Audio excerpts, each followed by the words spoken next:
I've not done a viewer challenge stream in a while. So I think whoever challenges me first will get a game.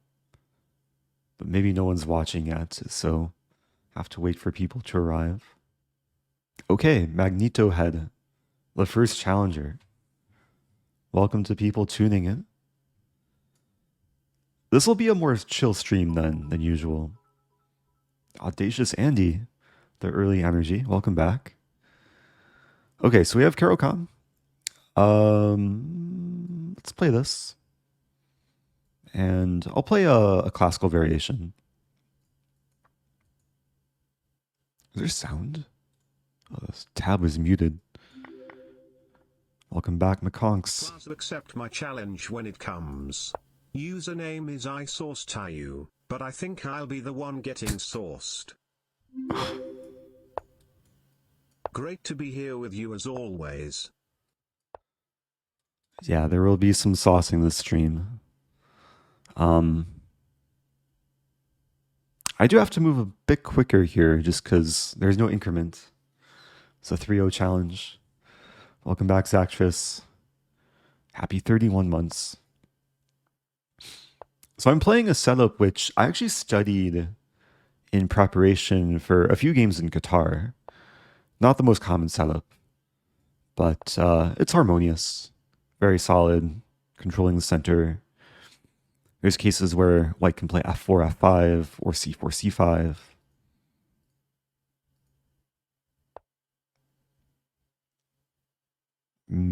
I'll start with c4. Do you remember me from that Jobava London classical game? Was that the stream? It was like towards the end of September. There was a stream I did where I only played one classical game. Were you my opponent? So I think I'll be posting it soon to the extra channel, actually.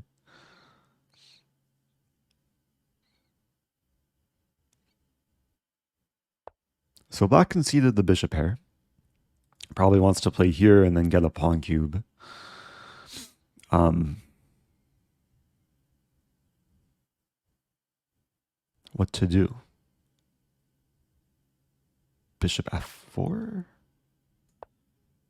Some idea bishop d6 and c5. Welcome back to more people. Good to see everyone.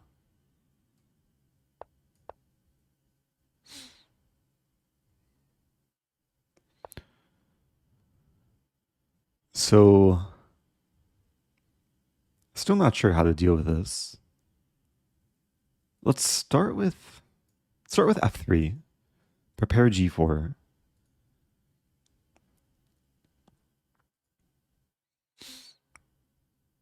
And this bishop is so happy. So well supported.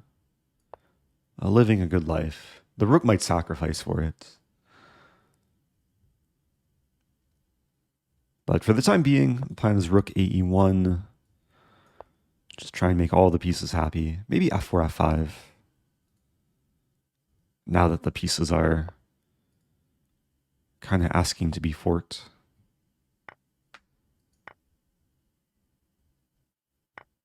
Did I just blunder? No, black just blundered. Knight c5 surprised me, but fortunately, yeah, this rook was a bit overworked, pinning and defending e8. And now, yeah, I won a minor piece. Bishops are still happy. Yeah, for those just tuning in, I am taking challenges. Currently have 20 pending challenges. But this opponent was the first person to challenge me. All right, queen e3. Probably rook e1 coming. Try and exploit the back rank.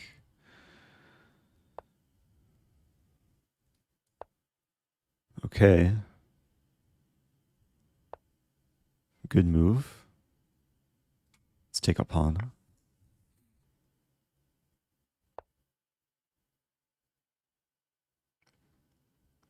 We could trade.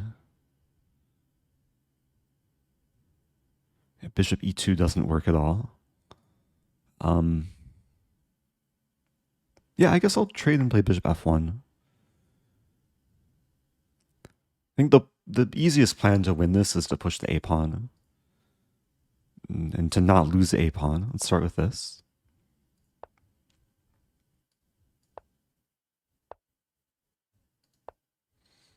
And it's nice. The things control a6 and a7, kind of guiding the way for the pawn.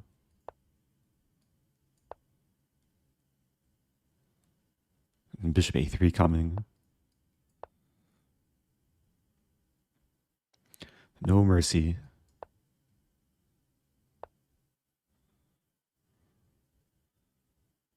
Looking for the most efficient mate. Probably queen f8 coming. There is one check.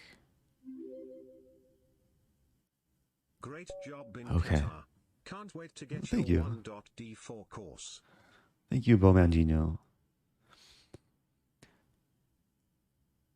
Yeah, I had to put aside like working on the course just due to the tournament and then the travels and just all the chess preparation. Finally getting back on a normal routine. So I'm hoping to at least release the PGN files like somewhat soon. But I want to make sure it's high quality. Thank you. What is his name? Can I just call you Daddy Aaron? Dia Aaron. Happy 2 months. Do you have public the files? Oh, the public files I shared with Andrea Botes. Not sure which ones you're referring to. There was maybe the last kind of collaboration that we did that wasn't the variant stream was I did help try and prepare her for Dina Balankaya. I shared some like high level London preparation. But I don't know if I actually like shared the PGN files. But I shared everything in the video, so yeah, video is on YouTube if you search Andrea Botes for my channel. Tea with ginger. Yeah, tea and ginger go well together in most cases. Like ginger tea. I have a tea from the Pukka brand. It's called 3 ginger tea. I think there's like 3 different types of ginger. It's nice. Nice herbal tea. You have a pretty busy travel schedule after the new year. 30 months. I have not planned after the new year. Play 30 games to celebrate. Also, your YouTube video was awesome. Oh, thank you, Ziggy P. But which YouTube video? Been posting a bit more recently. Doing my best to keep up with all the questions. I currently have 45 pending challenges. I think I'll just take a random challenge. Or I'll take... Who was the sub that wanted to play? It was McConks. Plaza, accept my challenge when it comes. Username is isaucedyou, but I think I'll be the one getting sauce. Okay, let's do some saucing. Sauce. Here we go. Wow, where'd it go? Sauce. Okay. This is the first subscriber of the stream, so game number 2. The saucing begins. We have another Caro-Kann. Let's play something different. I'll play the 2 knights attack.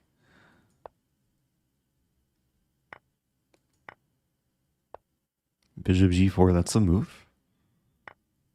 Yeah, this is a line, solid line for black.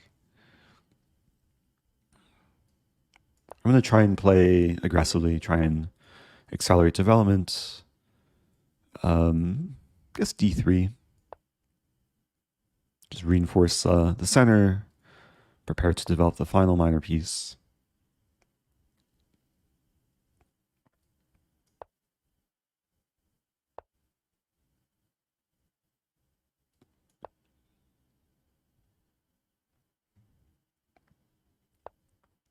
Yeah, a position like this, like as we enter the middle game, I guess I have to watch out for this move. Because even if I take, bishop takes defends. So I think I'll start with queen g3. Just ensuring there's no d5. There's some cases where d6 can be exploitable.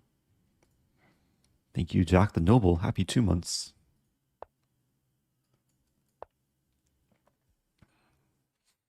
We do have a very typical like Caro-Kann structure. Bishop h6, there's knight h5. Play bishop d2, just developing. Maybe rook d1 or bishop c3 coming. Trying to make some gradual improvements.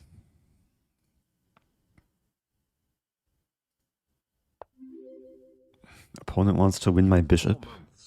Get up. Welcome back to Verbal Eric, being verbal. Get up or get down? Might depend on perspective, maybe? Have any fun pictures you've taken recently? Wait.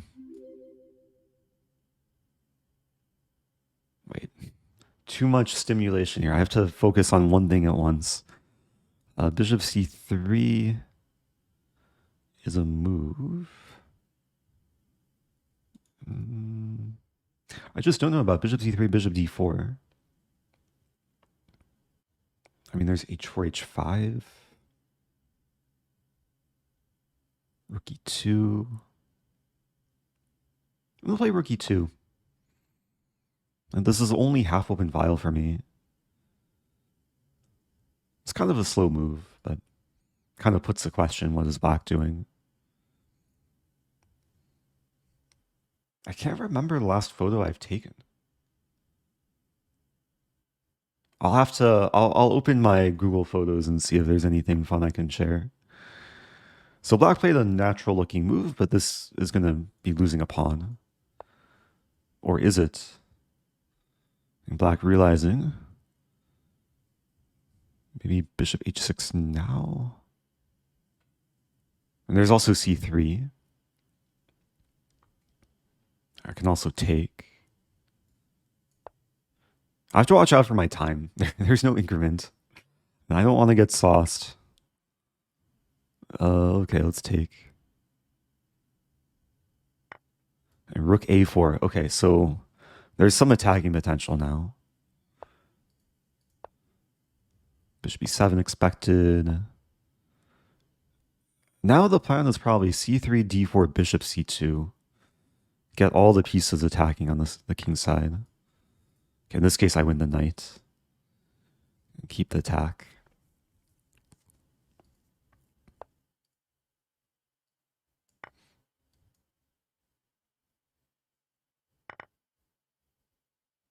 Threatening mate in 2. Oh no, my pawn. Yeah, there's multiple reasons why it's not great for black to take the pawn. The first player you played and also a sub. You have actually played my uncle 6 times in bullet games and hung your queen in 4 of them when looking them up. Oh, really? Your uncle? Wow. Hi. Hi. Wait, there's a really funny line. Ola. I wanted to chase the king back.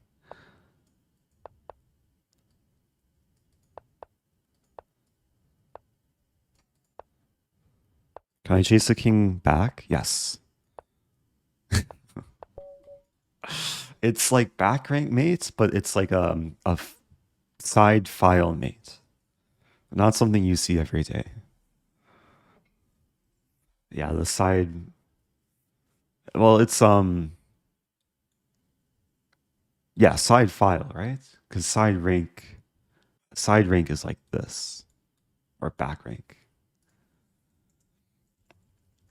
Of course, I could have just promoted to. Maybe it would have been more efficient.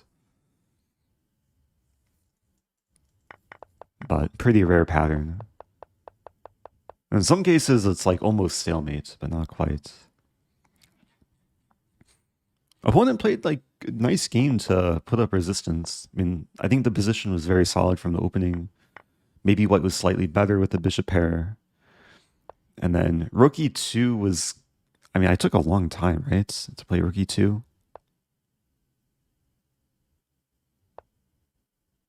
I took about 45 seconds to play rook e2.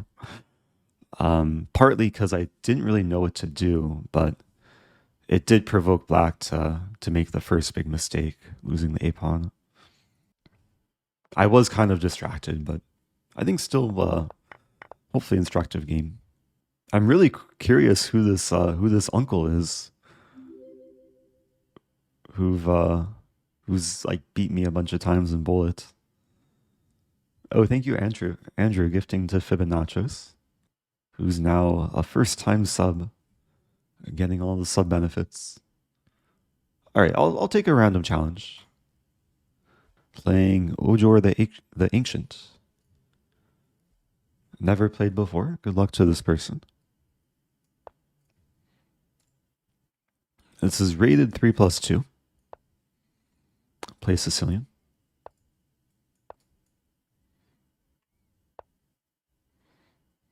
Ooh. Okay, so white's attempting to transpose into advanced French. But in this move order, I don't have to play e6. I can first develop the bishop and then play e6. And this should be a good version of the French. Because like in mainline theory, the bishop is stuck here. Now it's outside the pawn chain. Yeah, again, for those just joining, I'm doing viewer challenges, sub challenges. It's been a while since I've done this sort of stream. I'm also trying to show no mercy. Looks like, is this a free pawn? Takes, takes, takes. Takes, takes, check. I might lose casting rights, but a pawn is a pawn. Yeah, a lot of people want to play. I mean, I have 40 pending challenges. So generally, if you want to play, just send a challenge and be patient. Also be lucky. I'll do my best to get through a bunch. I should know queen a4, there's knight c6, and things will be okay. Have you done any IRL simuls since Vegas? No, I don't think so. There was that one stream where I simuled like 2 tournaments at once, which was kind of difficult. But in-person simuls, I think the Vegas Chess Festival was the last one, which I actually did a couple there. Hey, it's Anna Cramling. What's up, Anna Cramling? We have the Anna command. Shout out to Anna Cramling, whose grandmaster mom, almost qualified for the candidates. I saw it seemed like she had a good tournament overall. Hope you had a good stream. Hope you're doing well. Yeah, if you're just joining, I am doing viewer challenges. Trying to show no mercy. Trying to complete development. Oh, thank you, Andrew, gifting to Anna Cramling. I want to play this move, but then b4 traps or does it trap the bishop? Bishop d4? I think I'll just prevent b4 and just play restrictively. Oh, final day in the States. Well, safe travels then. Didn't Anna have like a match with Nemo or Botez where the loser would fly across the ocean? I wonder if that's maybe why she's leaving the country. All right, let's castle. So I'm fully completed the opening principles. Minor pieces developed, king is safe, controlling the center, up a pawn too. Knight f5 probably coming.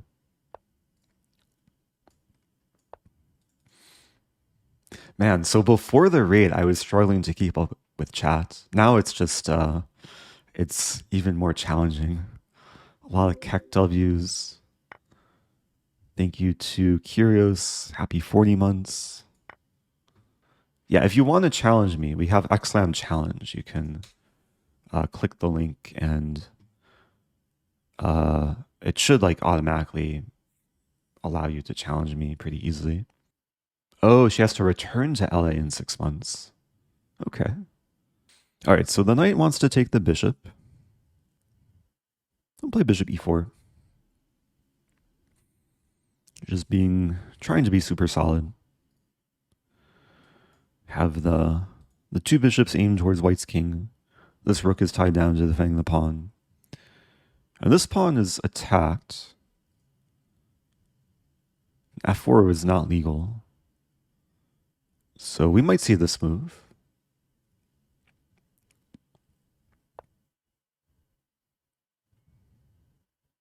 And now I'm conflicted because taking the pawn is like the obvious move. But knight d4 traps a bishop almost. I guess there's bishop d7, but then I fork. Yeah, let's play knight d4. I mean, probably, yeah, both moves were fine. But this puts the maximum pressure.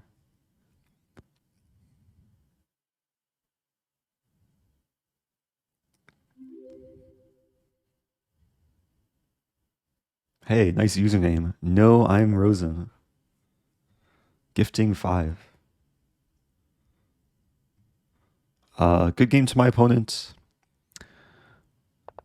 Yeah, I think like out of the opening, when I play queen b6, white already has to be like really careful because there's 3 attackers, queen, knight, and pawn. Probably would have been best to move the knight, like even though like these moves don't look super attractive. This is white you don't really want to take and allow the battery to form. But then going back, like generally in this opening, the best move is to take rather than push. So we have I've played 3 games so far. It looks like most people are following the request to challenge me to, I mean, either 5-0 or 3-2 or 3-0 are the 3 time controls I'm happy to play. And yeah, we'll do another one. Playing cryptic-spinach. Okay, e4 again. We have a Czech Defense.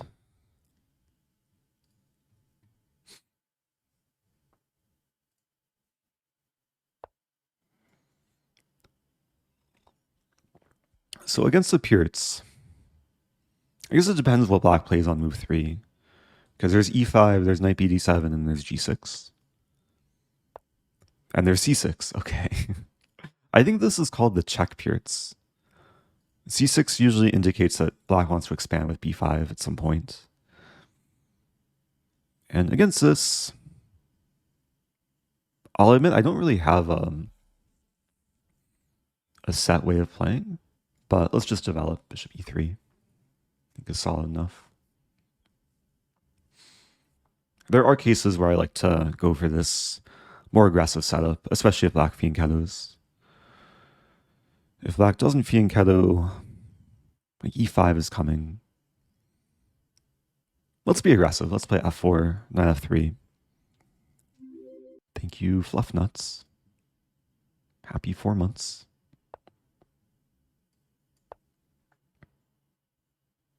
Yeah, it is true that games that are 3+2 can last a bit longer with increment.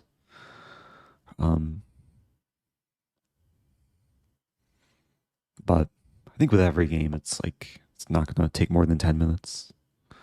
Knight g4. Knight g4 is actually a slightly annoying move. Because if I played this and black wins the pawn, it's not so easy to win back. Like queen d2, there's g5. So I think I'll just play bishop c1. It's maybe a sign I should not have started with bishop e3. I lost a couple tempi, but the knight's probably going to have to move back at some point. h3 is looming. Welcome back to Trying to Learn. Subbing for 53 months. Would you go on Hot Ones if you were invited? I would, but I probably wouldn't make it that far. I can only take a certain amount of spice. Like usually, At least the restaurants that have like spice levels of 1 to 5 or 1 to 10, I can take like 2 or 3 out of 5. Maybe 6 or 7 out of 10. I play this, there's bishop h4. So let's play bishop c4. That way, now with bishop h4, I just have g3. And yeah, let's castle. Thank you to the Undead Ninja, subbing for 9 months.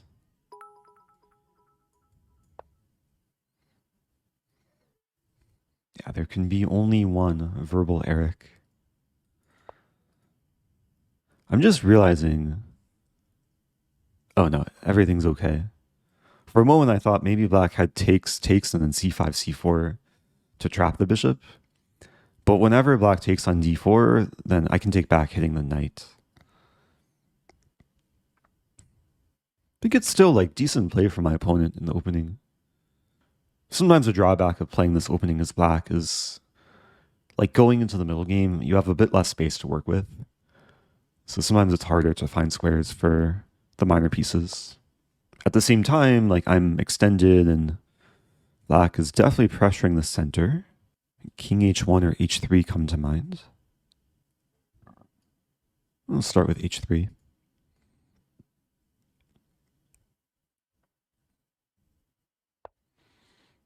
Oh, now the pawn is attacked. Okay, let's defend. So knights help defend the center pawns. I'm ready to bring my bishop back to e3. At some point complete the opening. Oh, Tone Deaf is at a Thai restaurant right now. Eating yellow curry, chicken yellow curry. 4 out of 5 spicy, wow. Yeah, the spiciest food I've ever had was in Thailand. Like the spice levels there are crazy compared to like a Thai restaurant in America. And in some places it was hard to communicate, like, no spicy, please. Ask for no spicy, it would still be spicy. It was good food though. Thank you, the water boy. Subbing with Prime for the first time.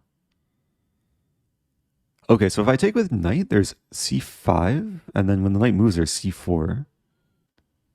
But maybe it's okay. Because after c5, knight f5, c4, bishop e3. And the queen and bishop will be attacked. And even if my bishop gets attacked, it's not going to be trapped. Hopefully. Knight c5. Okay, let's play... I'm about to automatically play this, but it does require calculation. So bishop e3 takes here, queen d8.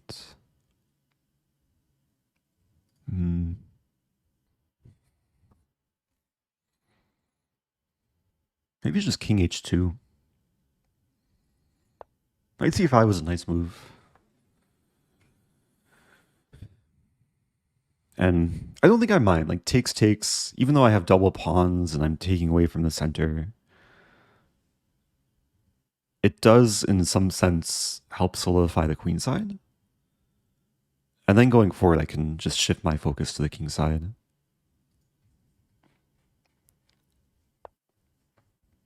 h5. If I take, then knight takes. I think it's okay, though.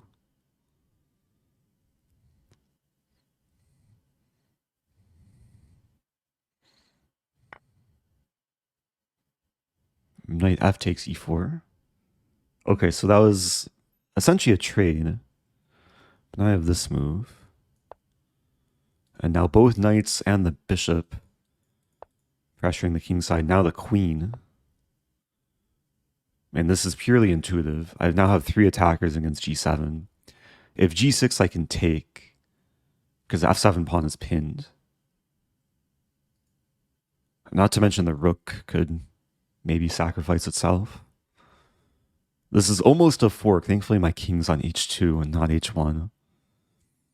Now it's made in 2.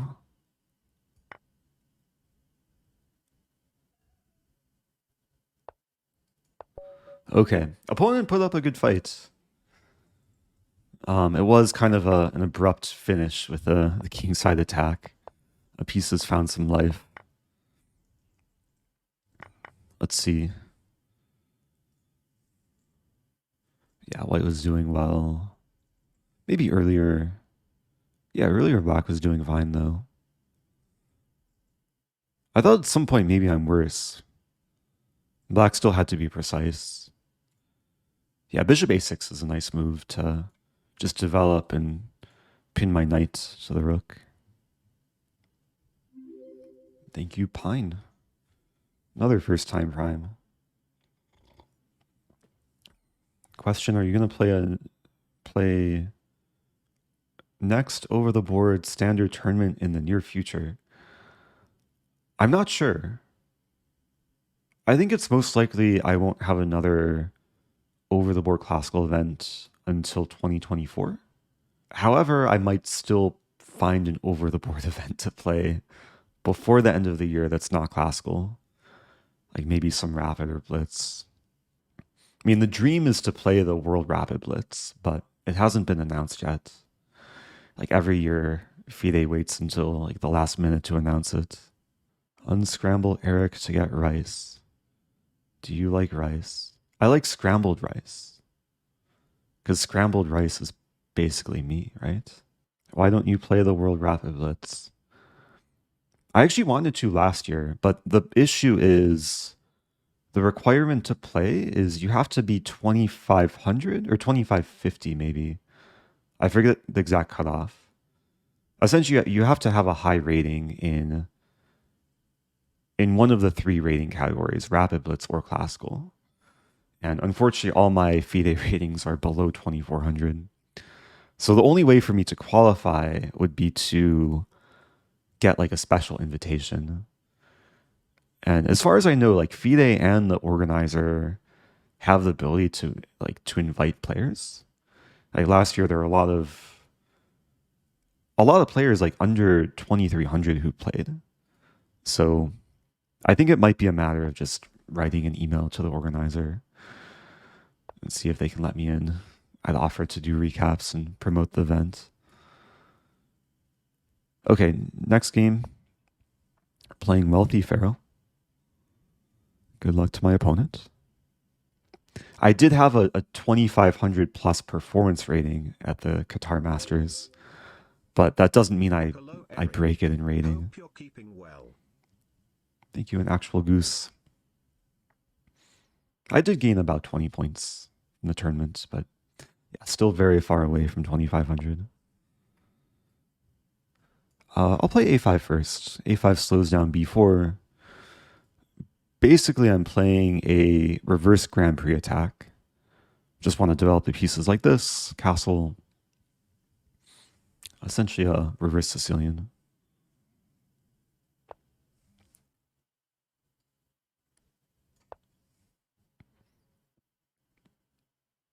What exactly is needed for a GM norm?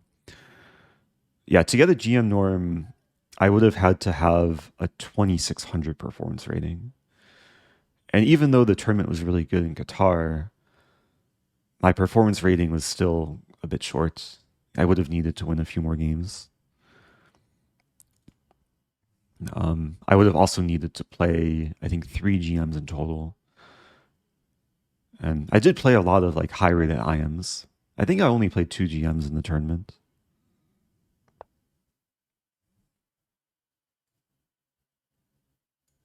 Opponent wants to play this move. I'm going to play Queen e7. It's not the move I usually play so early, but it does discourage white from playing d4. Okay, now white can still play this. Plan would be bishop a7. I'm doing my best to keep up with questions in the chat. What's the highest performance rating you've got? In terms of like a FIDE tournament, it was probably the 2015 Chicago Open. I had... Also, what do I want to do here? Queen d8. Queen f7, there's knight g5.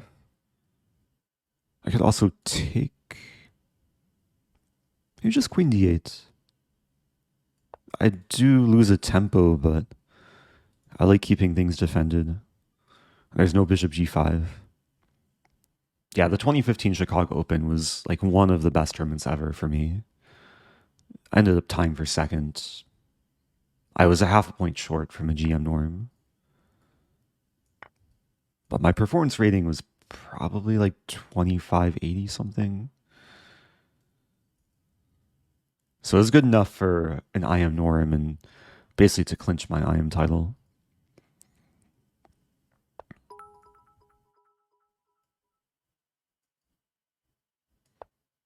John Lee Music. Thanks for the bits. Oh, hosting Axer-Typo.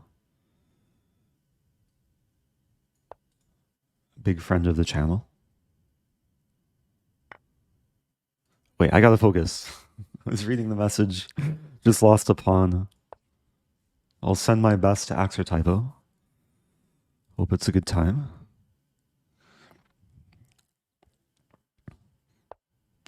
I mean, position like this, the main focus is going to be on the king side.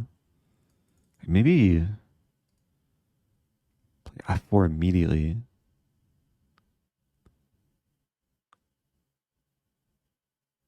I could start with g5. Have to watch out for this idea. All right, let's play this. This is a very thematic move for the opening because it opens up my light square bishop, but now my dark square bishop is also a bit less contested. The drawback is I did just lose a pawn, and I don't really want to take back, but I do have bishop f5, or bishop g4. So now with b4, I can maybe take in bishop d4, but that's not happening.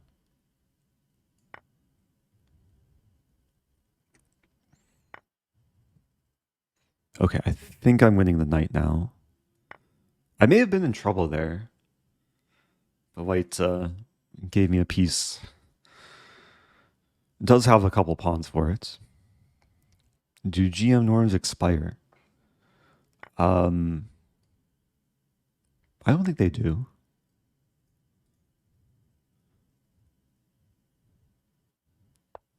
Once in a while, like the requirements will slightly change.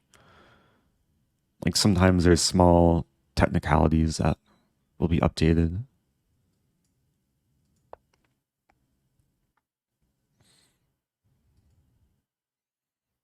Like there was something recently with like one of the norms having to come from a 6-day event rather than all 5-day events. It can be hard to keep up though, like even for someone like me. Oh, thank you. Okay, let's simplify. Do I trade off all the rooks? The ending isn't like super simple though.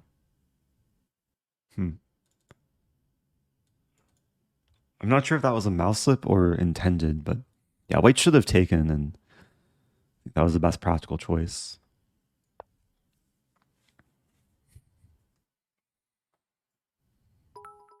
Maybe white didn't want to like trade off all the rooks though. Thank you, Pawn Nugget. Oh, Pawn Nugget with the sub and with the bits.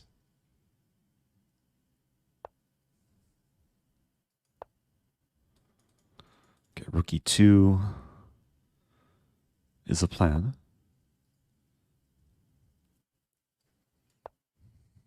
I might see the king walking up.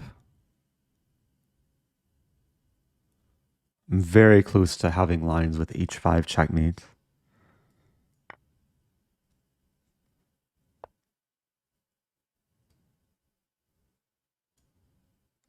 How do I do it?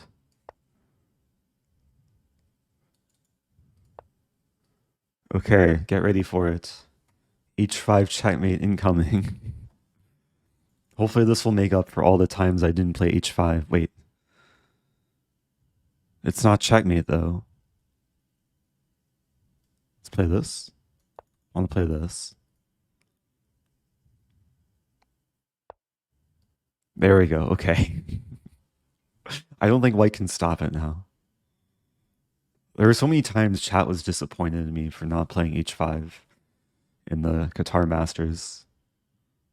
Don't flag. Don't flag. Okay. So much suspense there. I was ready to give more time. Okay, I get a Rosen trophy for that. Pawn checkmate. Had to preserve h5 for the final move. I think overall, I mean, maybe not the cleanest game. I did lose a pawn. This queen d2 move. So sneaky. I should have kept my rook here, ensuring that if queen takes a5, I would have some discoveries. Probably should have started with like maybe h6 or g5 or even f4. Can somebody explain the origin of g5 checkmate Rosen trophy? Yeah, a few years ago, I think there were a couple of viewers that would often watch my channel, and they would cheer bits anytime I played g5. So it kind of became a meme. Hence the g5 emotes and the g5 checkmate Rosen trophy.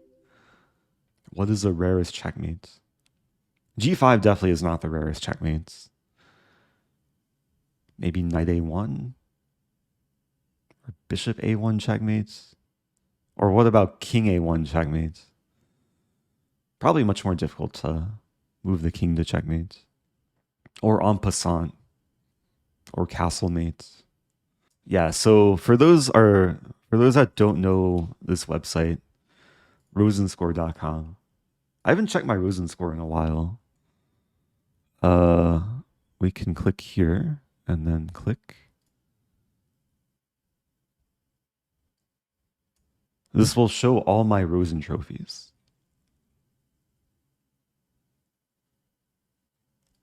Wait, I've achieved 61 out of 62. What am I missing? So there's different categories. There's like, oh no, my queen.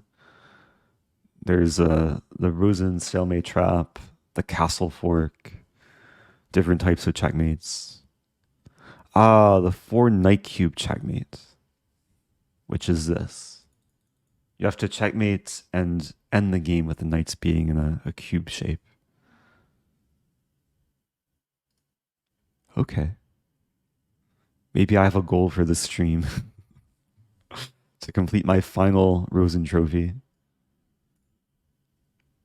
Have a lot of pending challenges too, so let's do another one.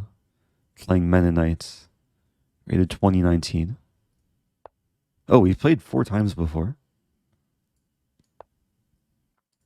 I have seen the Holy Gambit Grail site.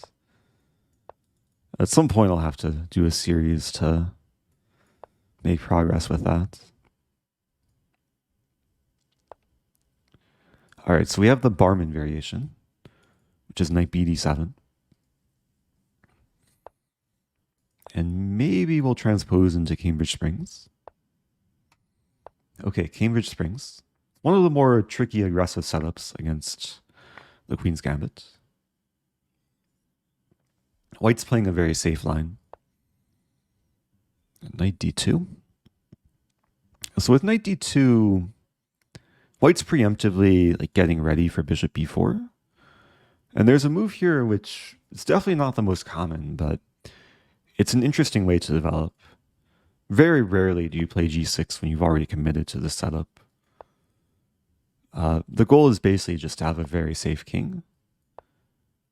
And then eventually to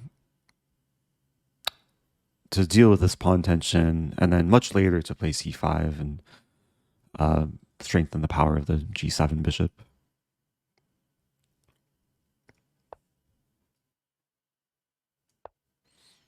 Oh yeah, shout out to Trevlar, the creator of rosenscore.com.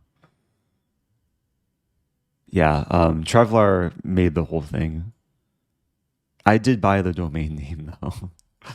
It's my at least one contribution.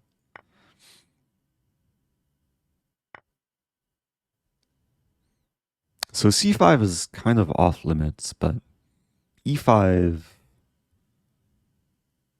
The thing with e5, I have to consider d5. We trade. It still probably makes sense. Like, how else does this bishop get a life? And if d5, like, can I play b5? Probably not, because d6. But maybe.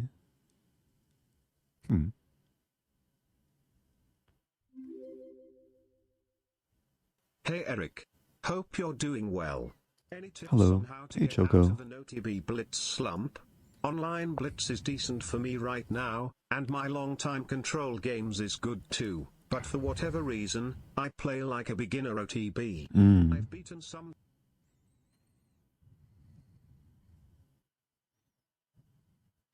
You've beaten some stronger rated players before, but lately they're beating me easily because I just played bad, not sure how to continue.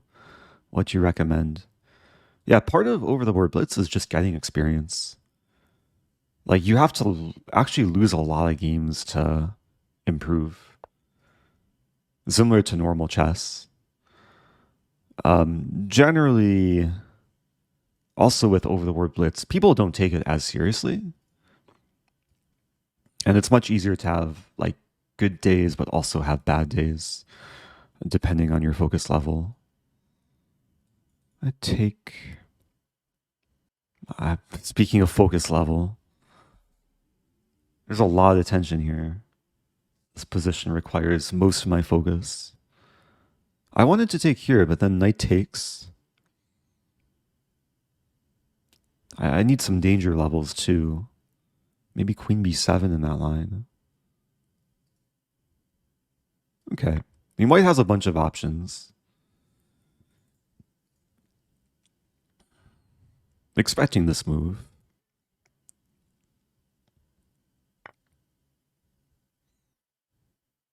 And queen... I mean, the queen looks a bit strange on b7, but it does attack the knight and defends a pawn. At some point, white's going to play a knight move, and then I'll have to move again. But I think I'm still holding on to everything.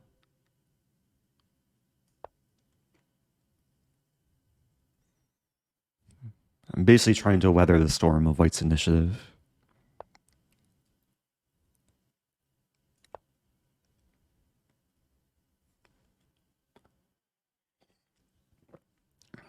And if I cannot lose material, and like as we head towards the end game, it's really nice having the bishop pair.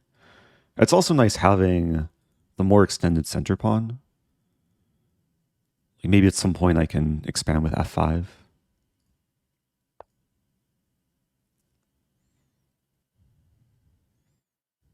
And probably bishop g7 here.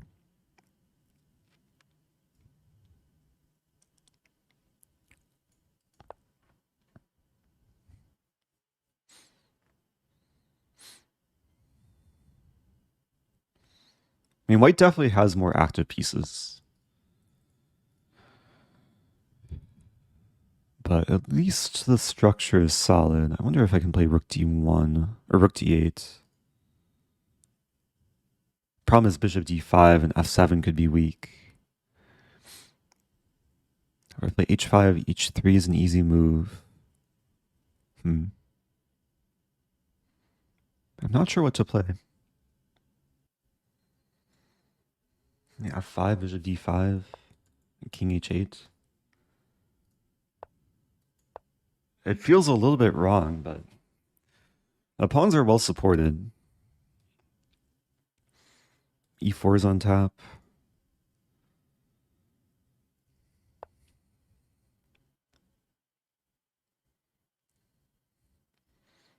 f4 is also a consideration, although probably not. This bishop's very restricted. Let's start with a5.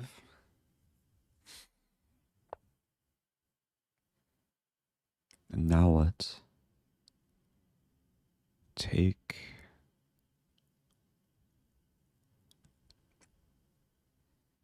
Play h5. The idea is to play f4 to threaten bishop g4. Maybe to give some room for the king as well.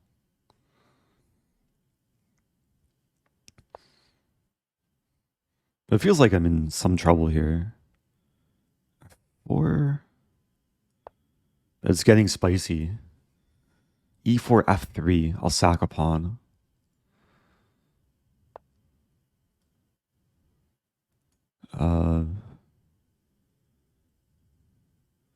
Take some choices. I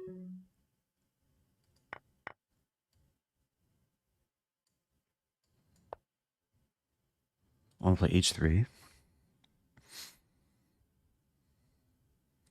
And queen defends g6.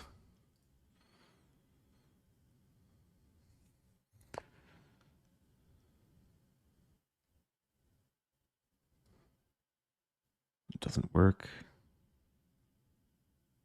Play h3.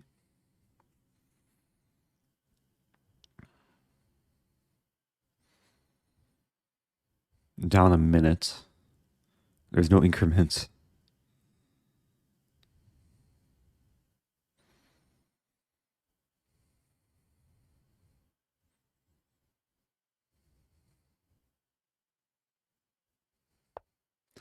We're both trying to attack on the same side, which creates for extra spiciness.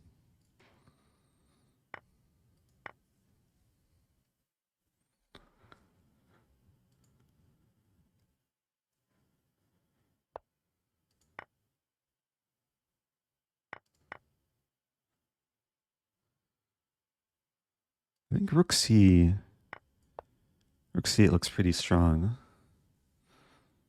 Although, I don't know what's happening.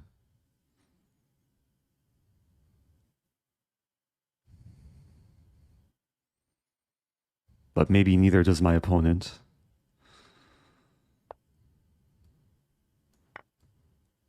Yeah, if takes its force mate now. Oh no, my queen. Okay, that was close. Oh. Yeah, at some point I realized that it was actually a very difficult position to play. Like white played very well, like very restrictively. Like here I really didn't know what to do. h5 was kind of just somewhat of a bluff, but then it turned into a kingside attack.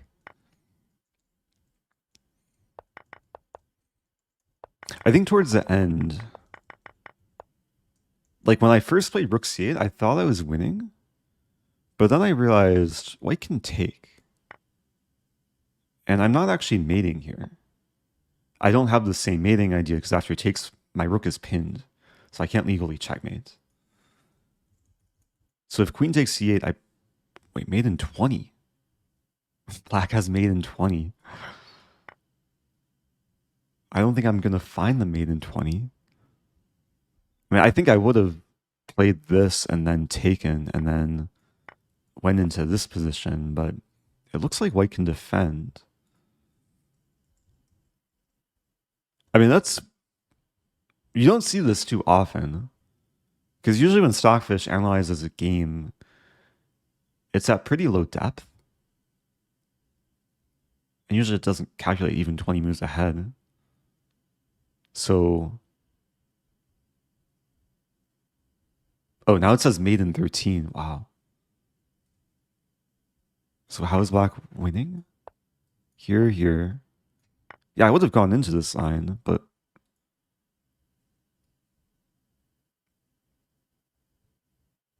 rook d1, queen e2 hits the bishop and rook. So rook c1. That's really nice. Maybe I would have found it. I was not going to see it ahead of time, but like I would stumble into it. So with whatever rook move, the queen will move here or here, attacking the rook and the bishop.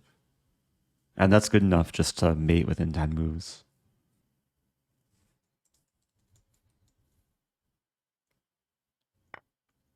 So the big blunder for my opponent was taking with the wrong pawn. What's your secret for staying so calm in chess and in life in general? Hello, Robin Spector. Not sure. Part of it is just being okay with losing, trying to have the right mindset, taking a deep breath, having tea. There's many times where I play chess where maybe I look calm on the surface, but my heart is pumping. So sometimes it's about like knowing how to control your emotions in high pressure situations. So this game, yeah, I was worse. I was never like completely losing though. White definitely had a pleasant position. So here b5 was a mistake on my part. Rook d8, I don't think I considered. I was mainly debating between these two moves. Should have considered rook d8 though. Yeah, going back to the question about like improving an over the board blitz, I think there's a lot of things you can do. I mean, a lot of things that will improve your blitz will also improve your classical chess and vice versa. Like sharpening your tactics, analyzing every game that you play, or at least like analyzing the openings of every game you play. Like sometimes your opening repertoire and like tactical sharpness are even more relevant to performance in blitz. So, moving on. It's going to be hard to get through all these challenges. Like Lichess says there's 50 pending challenges, but yeah, it used to show the actual number. Okay, there's actually 80 pending challenges. Like when I refresh, the number will briefly flash. Like you can see here. 82. I'm not sure why they changed it. Maybe to like save resources. Eric, you are for me Bob Ross of chess. Oh, thank you, Cloudy Pikachu Trainer. Okay, playing Devilfish. Let's we'll play e5. Make things up a little bit. Maybe play a Stafford Gambit. I feel like this is always risky playing Stafford against viewers. But Stafford declined is already like very fine for black. Is Devilfish a poker term? Maybe fish is used slightly more in poker. The fish can be chess or poker, I guess. Okay, we have a very quiet variation.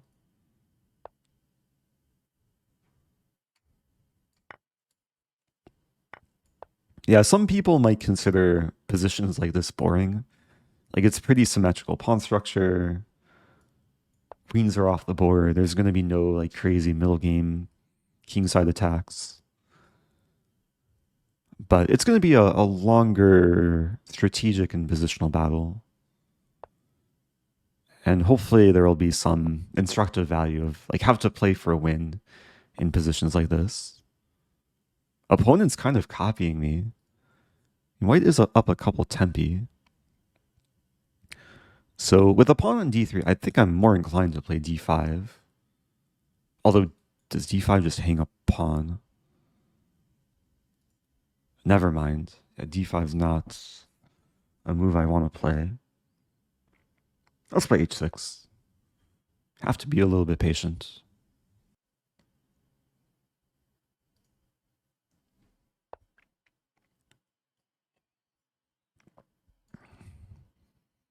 I'm reluctant to play d6, but I think there's many cases where the bishop drops back, and this pawn battery is a nice way of restricting white. So I could play g5. I think g5 is nice, and then bishop e6. Complete development. Like with queens on the board, sometimes it's not great to expand like this on the king side. But with queens off the board, there's not really any way for white to exploit this. And now at least there's some differences with like how the minor pieces are placed. Like the pawn structure for me does a nice job of restricting white's minor pieces. But white's still super solid. Play rook e8. Like even though my bishops are in the way of the rook, this is considered an open file because there's no pawns on it. So like once the bishops move, then the rook will have some life. You would resign out of boredom from this position.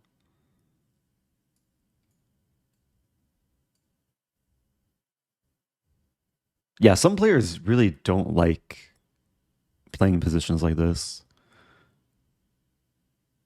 And sometimes it is like a useful strategic idea to keep in mind if like if I'm preparing for an opponent in a tournament and I notice they don't like to play positions without queens on the board. Sometimes it'll be a clear weakness. Okay, at least yeah, making some progress. B3 is a weak square. I'm gonna start with A5. Try and get the pawn to A4. Exploit some weakness in white's territory.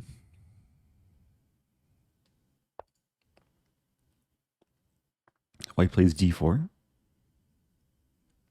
This knight is actually very misplaced. It's completely restricted by the pawns. So let's maneuver. Not only do I want to improve the knight somehow, I also allow for c6 d5. I think I'll start with knight f5. If takes, I'll be happy to get the bishop pair. I'm thinking c5 might be a move at some point. Pressure the pawn. Yeah, bishop h2, good response. Okay, let's play h5. Simple idea, g4, gain space. White is maybe thinking of knight e4. So maybe now c5. It's kind of a risky move. Actually, c5 might be too risky. And knight e4 is coming. Okay, let's start with the original plan, g4 anyway. Even though I don't hit the knight, I'm trying to create some opportunity on the king side, like maybe g3 in some cases. At some point, I probably want to throw in king g7 and just give the rook access to the king side as well. I do have my blindfold on the desk, but I do enjoy having vision for this stream.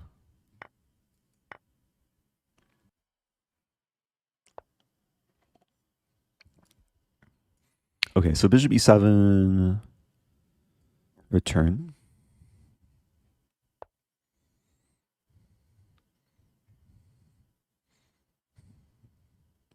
And there's really not too many options with this knight. I think we have to trade.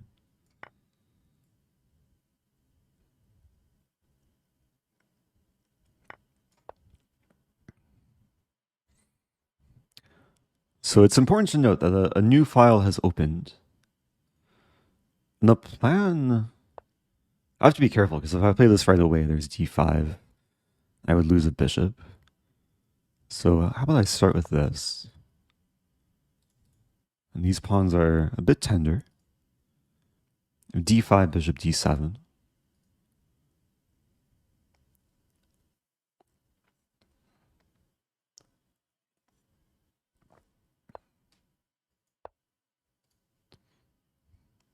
Welcome back to Gary. Hope you're doing well. Good to see you. Shout out to Gary.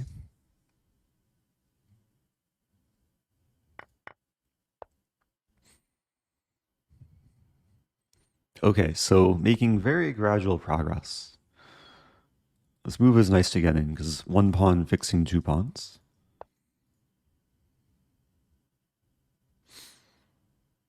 And keep making improvements. Bishop d4.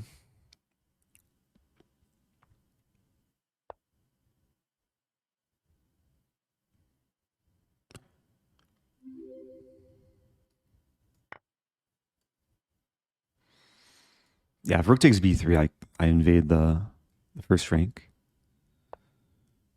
It's a question, though. Do I want to take the pawn? Oh, there's a funny line. But does it work?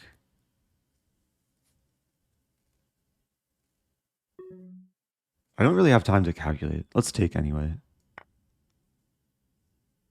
If rook takes, I have the idea of bishop b6 and then... Oh, the rook doesn't get trapped though. But there's another idea. If rook takes pawn, I have this, takes and then this. King here and then this.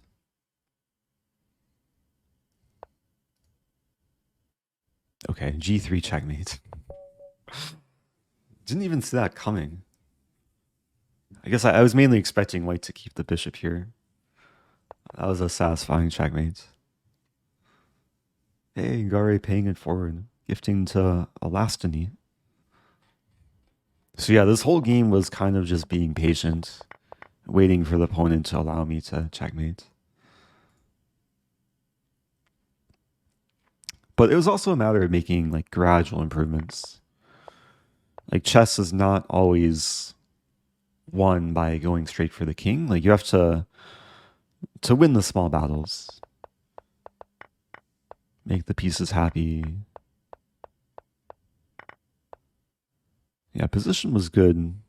I think especially after white played c4. Maybe around here, yeah, here it's equal. But c4 just allowed the pawns to become vulnerable. So we've had a couple pawn checkmates this stream.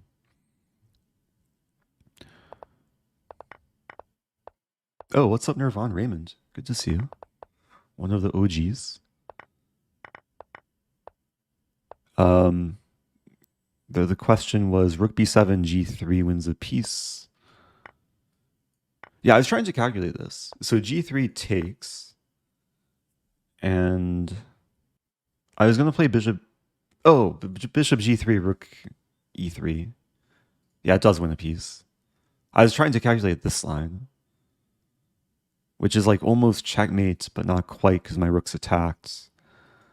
But I guess, yeah, takes here. Black is happy. Welcome back to Pam. Good to see you.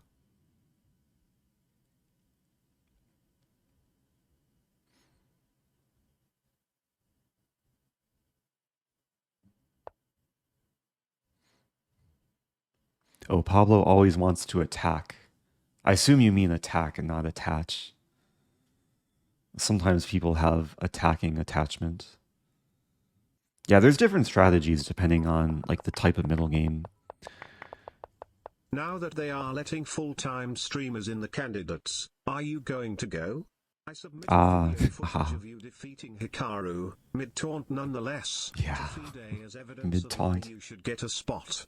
Smile PS warm greetings from Liverpool, we love you. If only beating Hikaru would qualify me for the candidates. I'll have to send in my application and get a letter of recommendation from Twitch chat. Thank you, Piehole. Thank you, an actual goose, gifting to Pam. Attackment issues, yeah. Like, this is one of these middle games where attacking is not really a strategy. It's about trying to optimize our minor pieces, fight for space, trying to induce weaknesses in the opponent's position. Also just being patient too. So moving on. So there's not really any queue. I do have a challenge list, but for the last several, I've just been taking random challenges. Generally, like people who ask for challenges in the chat, I can't satisfy everyone, so I try and make it fair. Play e6. Okay, playing a Taimanov.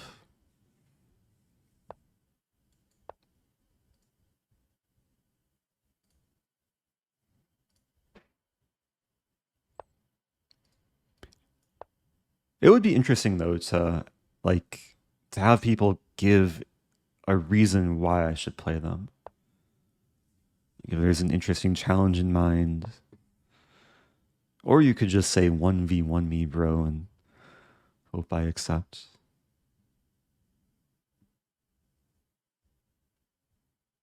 Alright, so this is one of the Taimanov lines, bishop g5.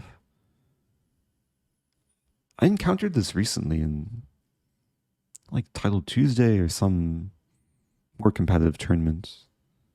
Maybe as Arena Kings. I'm going to play queen e5. It's a way of attacking a lot of things.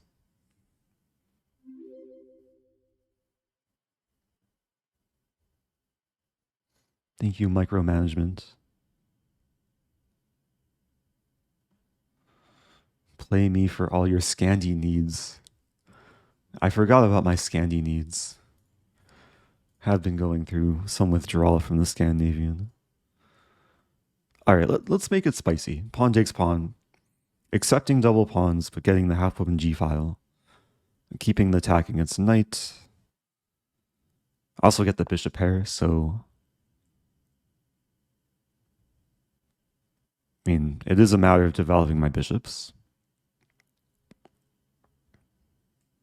There's a lot of moves I can start with, like rook g8, bishop d6, b5.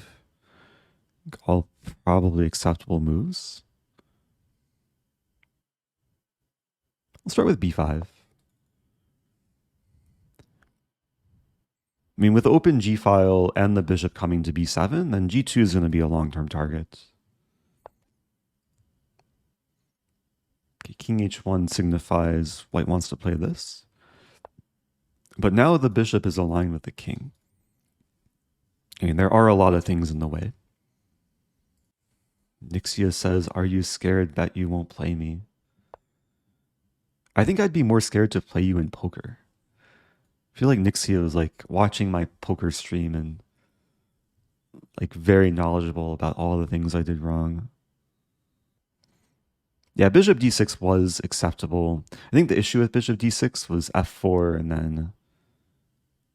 Actually, wait. No, bishop d6 I think maybe would have lost a piece because of f4. And then my queen is tied down and also attacked. I rejected bishop d6 more for like intuitive reasons. I mean, white has a solid setup here.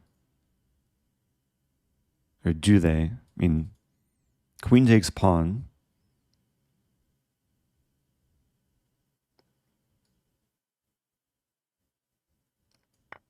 I'm subjecting myself to discoveries, but there's not too many dangerous looking bishop moves. Oops. Just spilled some water. Didn't realize how full this glass was, man.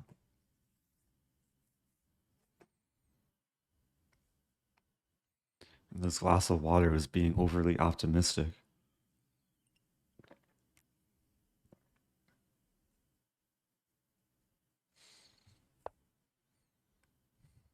Okay. Rook c1. Very mysterious move. I'm not sure if I understand that move. Let's go for h5. Leaving my queen here.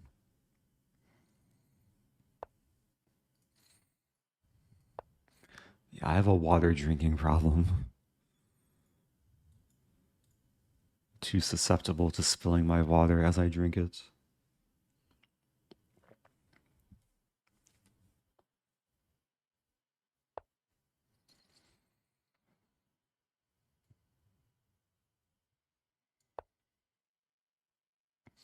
When are you hitting GM? Oh yeah, I had a whole talk earlier this stream about hitting GM. I was answering a lot of questions.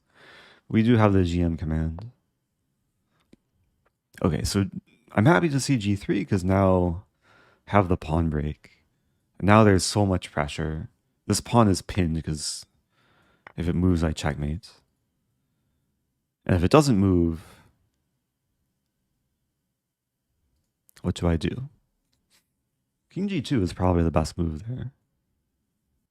Oh, maybe I just castle.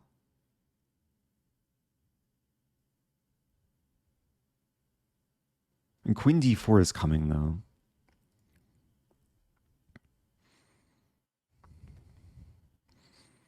I'm a little bit conflicted what to play.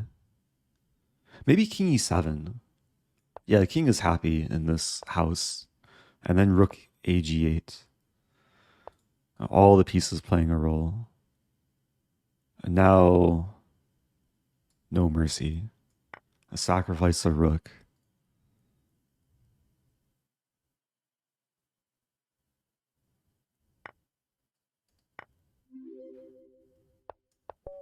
Okay, worked out nicely. Got to this channel at the end of 2020 and it made me discover the world of chess. Thanks, Eric. Oh, thank you, Buon.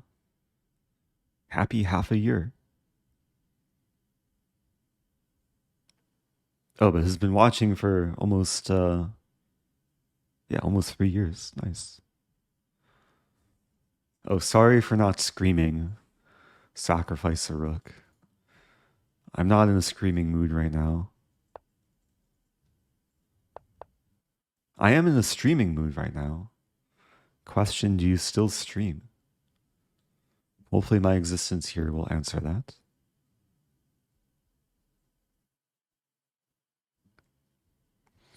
Yeah, basically the whole attack started with this decision. If I played queen takes, then it would have been much harder to attack in the middle game. But it's nice having the G file, having the early H pawn thrust.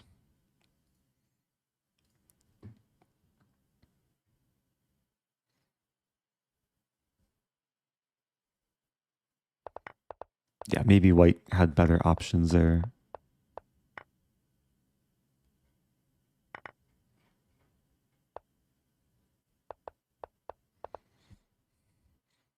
Anyway, let's move on. Sky Kid. Oh, I forgot to pause and look for all the reasons why I should play people.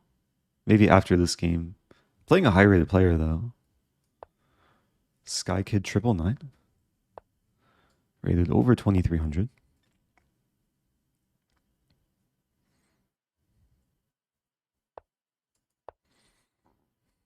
Okay, I'm inspired by Hikaru to play the 4-Knight Scotch. This is opening that Hikaru beat Fabi with yesterday in the Grand Swiss. And then in the post-game interview, Hikaru said that this is like a lame opening. He gave a special shout out to a couple of grandmasters. Almost 2 years. But this is, okay, this bishop d2 line is actually not what Hikaru played. It's what I played against my final round opponent in Qatar.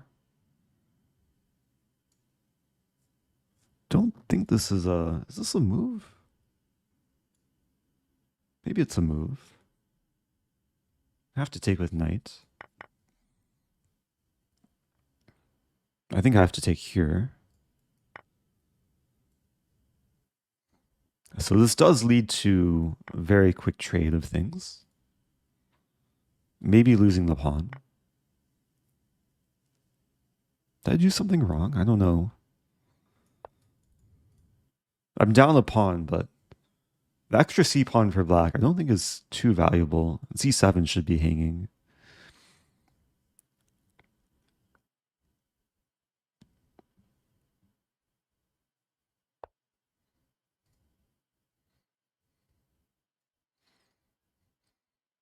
Tittle Toe Toot says, how was I not following you before? Yeah, sometimes people watch without clicking the follow button, but I do appreciate it when people click. I think I'm close to hitting a 250,000 followers on Twitch. I haven't looked at the numbers so recently. Okay, so it's equal material, symmetrical pawn structure. Probably very close to equal. I don't want to trade queens and fix black structure. I think I'd rather swing all the way over, threatening h7.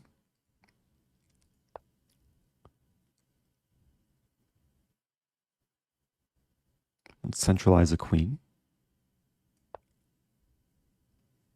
Rook e8 is expected. think the queen will maybe find a nice home on c3. Or f6, but f6 it gets harassed. Play queen c3. Now, I do want to get my rooks involved. Rook e1. There is a plan h4, h5. I think I'll start with rook e1.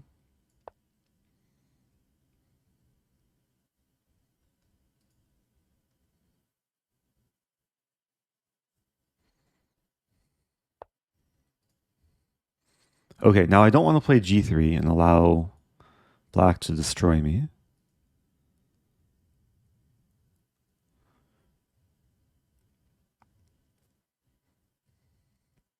Yeah, this is going to be difficult to win.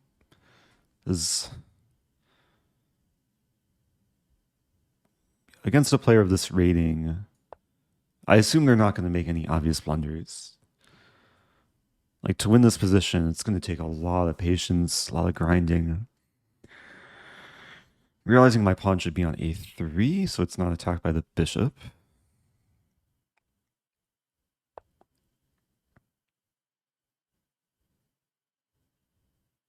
Although, I'm not really in time to get the rook in. If takes. Can I throw in g3 now?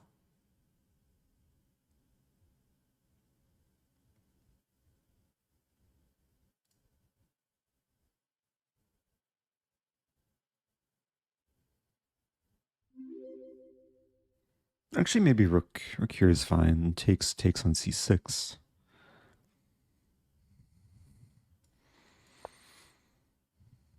Yeah, this looks okay. I mean, it does create the imbalance. At least in that line, I have some initiative, and the bishop gets a bit sidelined.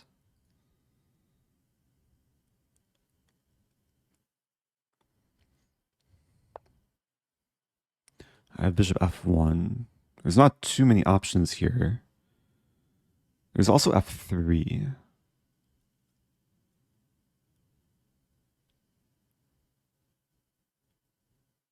Maybe f3 is a bit safer.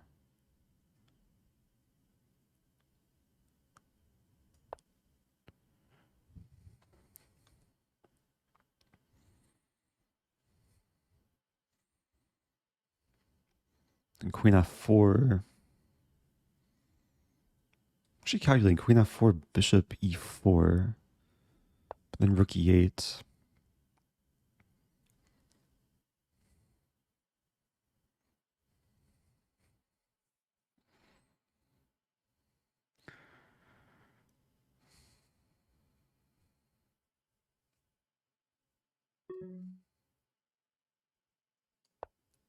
Queen c1, I have rook e1. Queen f6, I win stuff.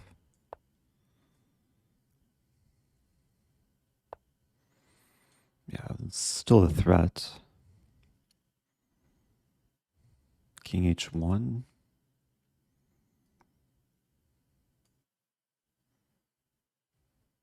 Yeah, this first.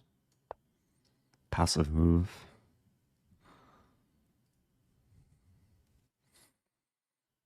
And it's 3-2, so there's increment.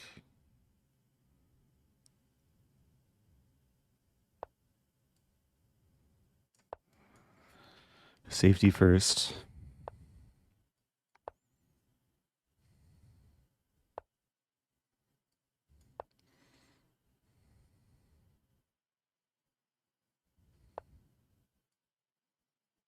Okay, going for the bishop trade.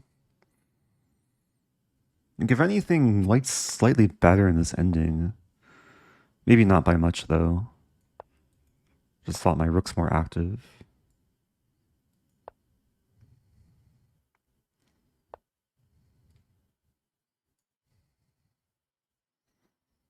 Check.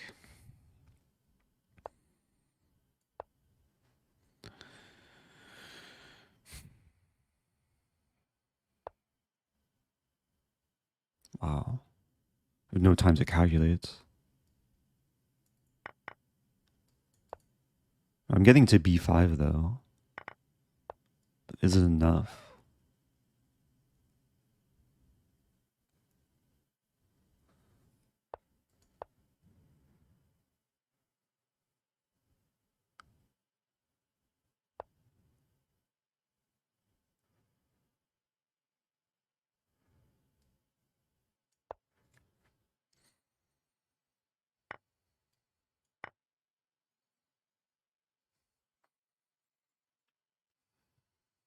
I mean, now I have the passed pawn potential. I think this is a win. Oh, I'm not sure.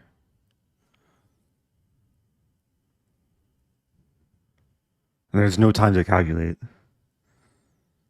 Just have to trust my instincts.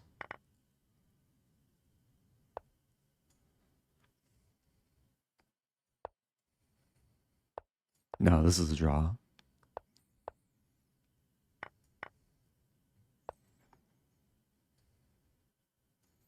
Mm.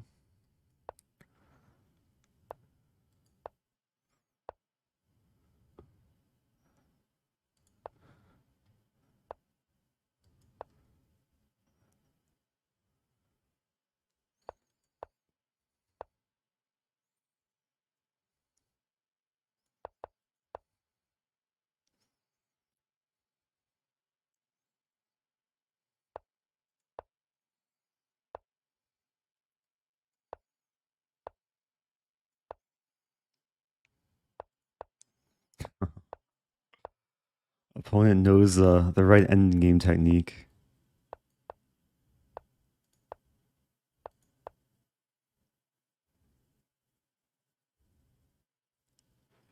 We actually reached like a very, I think, well-known study type position, which maybe it wasn't relevant though.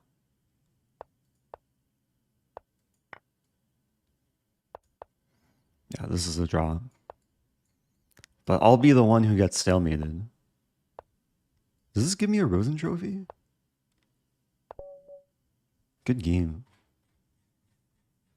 At some point, I thought it was winning, but maybe not.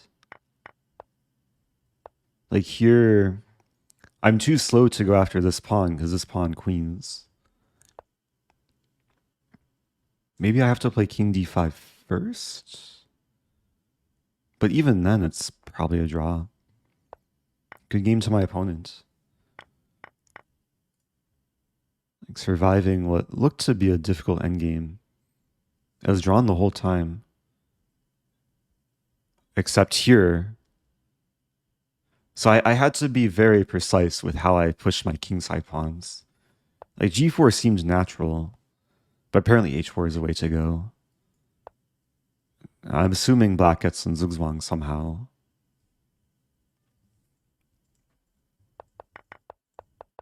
But yeah, from here it was just really no chances. I'm curious though, is king h6 still a draw? All the legal moves are still a draw. What's the position? There's some study like position where like you have to play king h8. Ah, it's reverse though. I want to share it on the board editor. It's in the other corner. So I'm pretty sure it's this position where white is on the verge of winning. It looks like white's winning.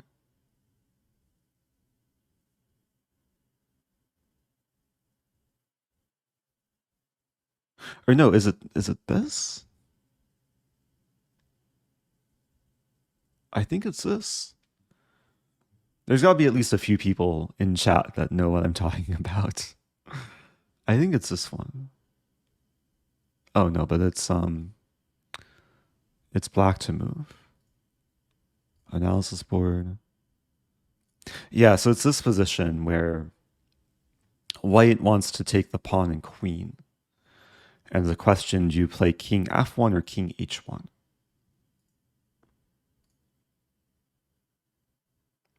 In my game, it wasn't relevant. Like, either move is drawing because, okay, once I take the pawn, the king's going to get opposition or get to c8. But this is a special position where, as black, you need to play the right move. And the right move is counterintuitive.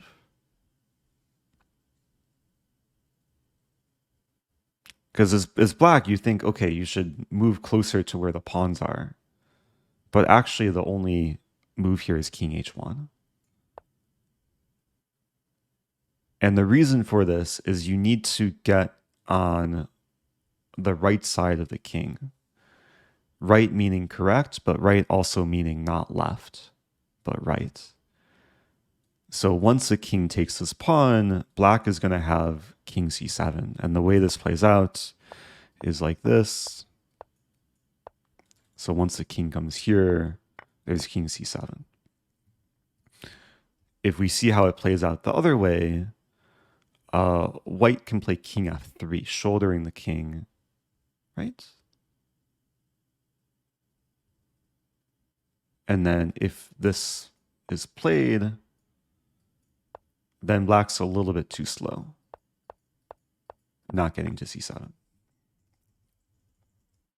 Likewise, I think again, there's this. And yeah, black's like a tempo too short. So I hope that makes sense. Not too often you'll get this exact position, but it's good to at least know the concept.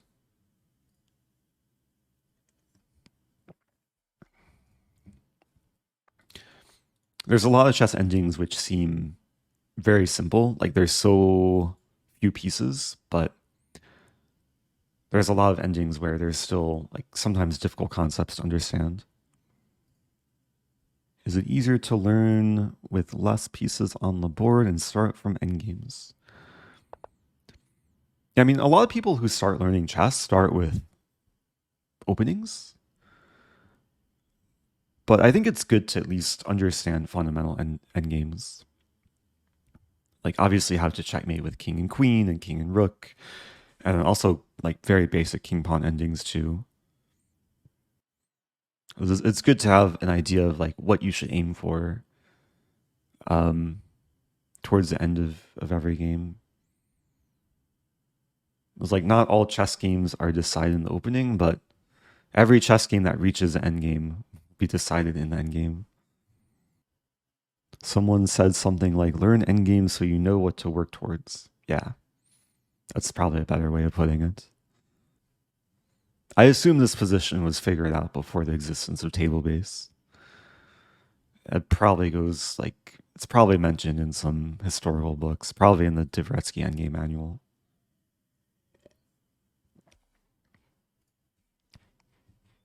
I should look at the opening too.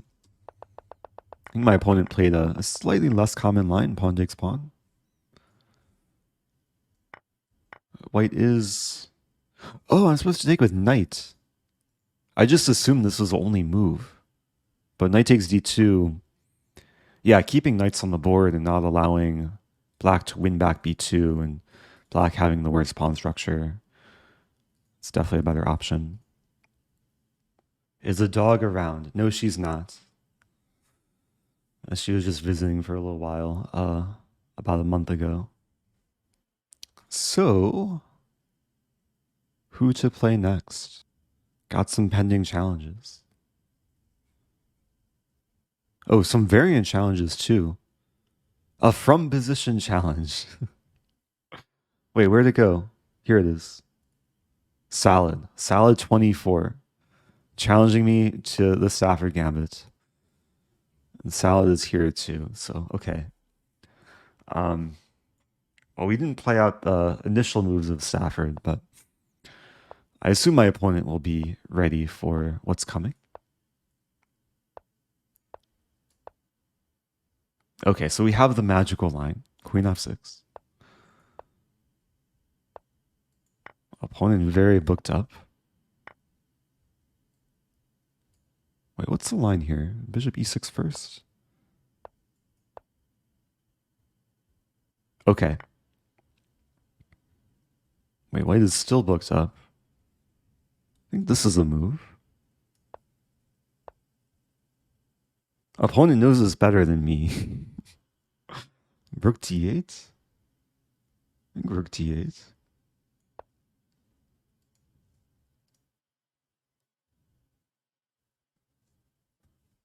Okay. I was not expecting someone of this rating to be blitzing out so many moves of theory. But now, okay, so now I guess I take the queen. And I'll take the bishop. And then I'll take the pawn. I think I'm getting at least some practical chances. This is not a rated game, no. All from position challenges are casual games.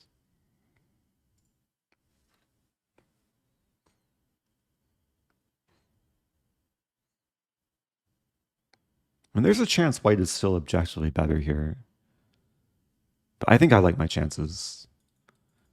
c5 is falling. And now, okay, now there's a forcing calculation. Check here, check here. I can take the rook because knight will be pinned.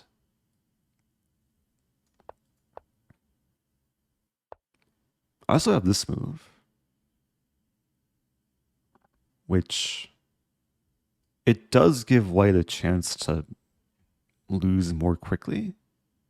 So I think I'll play it. Knight's pinned. There's two legal moves.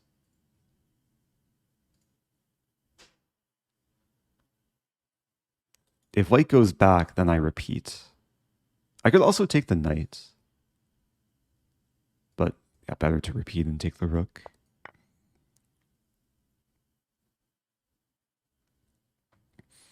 No mercy here. Really no mercy. Okay.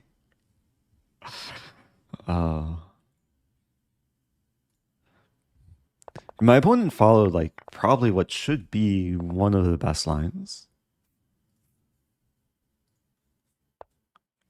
I do have to give a shout out to Jonathan Schrantz, aka Vampire Chicken, who is I want to call him the Christopher Columbus of this line, but maybe that's not the best comparison. He's the one who initially like discovered this whole line and almost beat Stockfish with it. Like when you plug in the initial like Stafford Gambit into Stockfish, Engine says like white's completely winning. But as you go down the line, and white's still winning, it kind of lessens its evaluation in some respect, like queen d4, bishop c4. Maybe it doesn't, like it's still almost +4.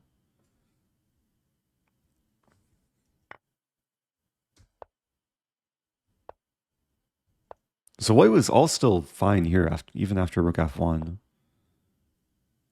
And then in this position, I actually didn't know this specific position, but the only winning move for white, according to the engine, is, I think, very difficult for a human to find. Bishop e2, and leaving the queen hanging.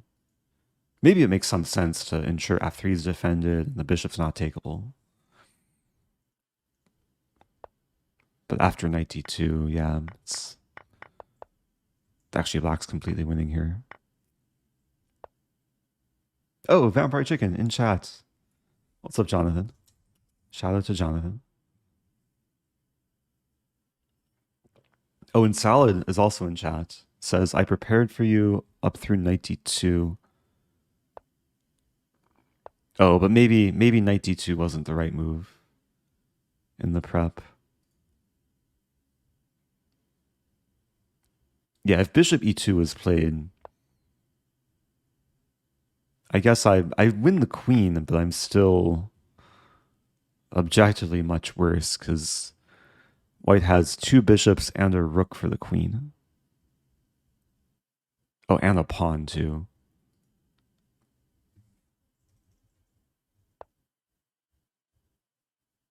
So the engine actually prefers this move, which is interesting. Rook d8. Wow. Maybe I'll keep that in mind. Can you explain all the moves? I've explained this in previous videos, but basically, okay, it's the start of the Stafford. The idea of h5 is to play this and attack the pawn. This attacks the pawn. Hello, Granny. Thanks for subbing for 8 months. This whole line is kind of bad for black because white has ways of defending against all the threats, but the reason why I'm still happy going for it is because it gets very chaotic, very messy. Queen h4 counterattacks. I leave the bishop hanging. After g3, queen f6, I still attack the pawn. And after this, 2 pieces are hanging, but there's this move h4 to really try and muddy the waters. And then, yeah, then it just kind of turns into madness. So, yeah, if you search for Stafford Gambit on YouTube, you'll find a lot of videos of me playing these lines. Anyway, moving on. Playing stgoa. Do I dare repeat the Stafford Gambit after having just showed, okay, we're not going to have a Stafford. It is risky, though, to like show the refutation and go into it again. Let's play a tricky line. Knight takes e4.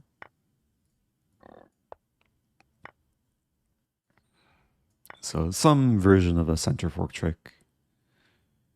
Knight's going to likely move or d3.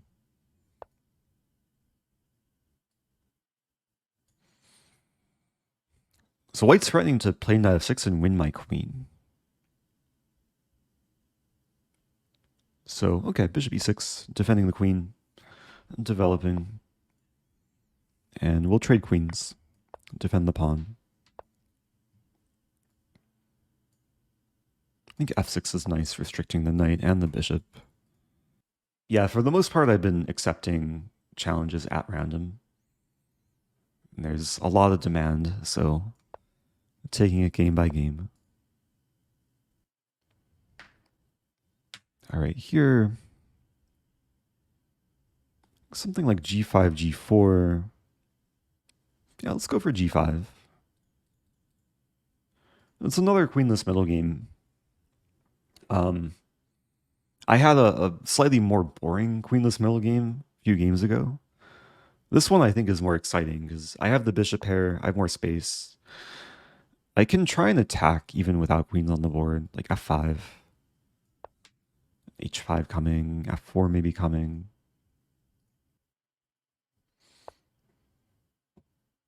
Yeah, my opponent is basically scrambled goats. The same way that I'm scrambled rice. All right, bishop c5 is one of these moves I can play without thinking. I'm debating whether to play h6 first or just play h5 right away. Rook g8. I think h5 looks nice. I'm already dreaming of checkmating on the h-file. f4, so I can't legally en passant. The nice thing now is this pawn is always restricting the knight. Just trying to figure out how to break through. And this looks nice to set up most likely h3 and maybe some eventual bishop d5. So tired, but don't want to stop watching and go to bed. I know a lot of people just drift off to the stream.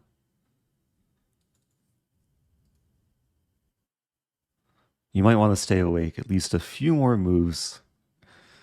We might see a fun checkmate incoming. And pieces are finding some aggressive squares.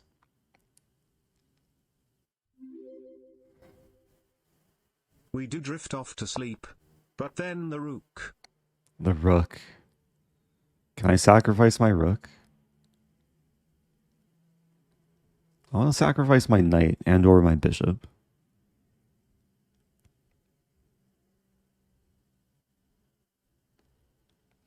I'm going to start with this. And the thing about white's position... Oops.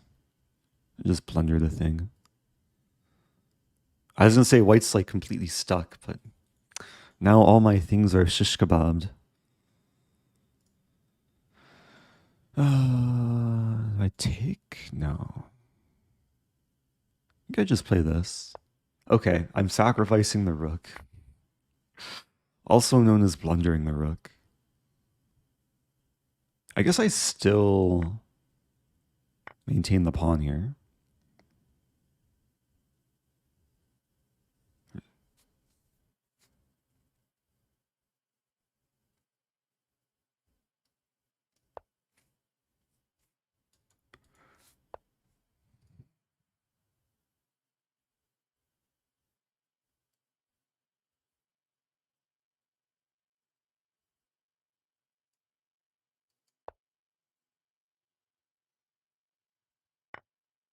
Okay, it's a funny position. I'm threatening mate in 1. It's not easy for white to stop. White does have a defensive idea, though. We'll see if my opponent can find it. I imagine my opponent will find it. And the king is completely shut in.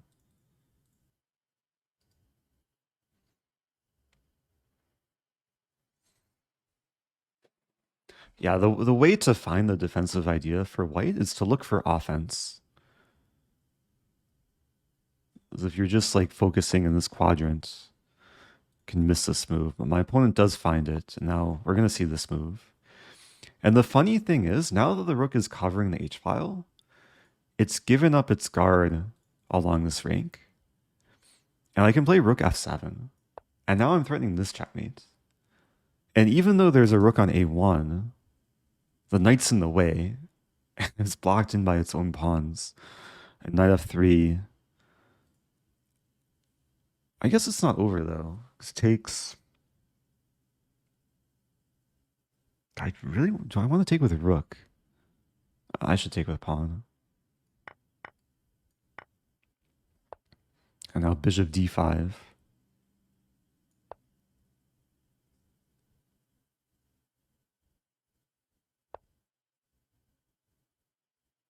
Now I can block the check with a check of my own. And I'll win the rook. Yeah, what a weird sequence of moves. There's no increment. But that should be okay. Check.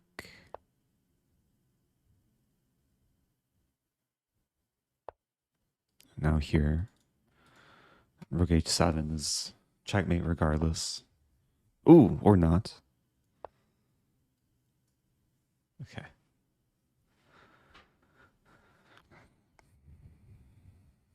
Forgot about e6 for a moment.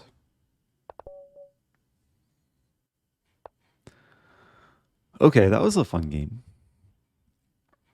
I did blunder bishop f6, but the position was like still really nice. Maybe even still preferable for black.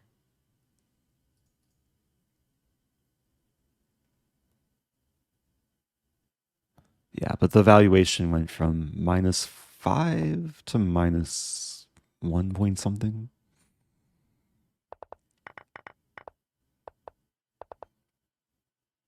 It was a cool sequence too, like starting with knight g3 and then using my rook to its full potential. A good game. I think there's there's some like deep opening theory. After knight takes e4, white has to move queen h5, which I guess engine likes. And this is actually, I forgot it has this name. This is called the Frankenstein-Dracula variation. That was one of the coolest opening names. It's super tricky for black because Really the only move is knight d6 to defend and attack. And there's a line here, bishop b3, bishop e7. Wait, I thought there's a different line.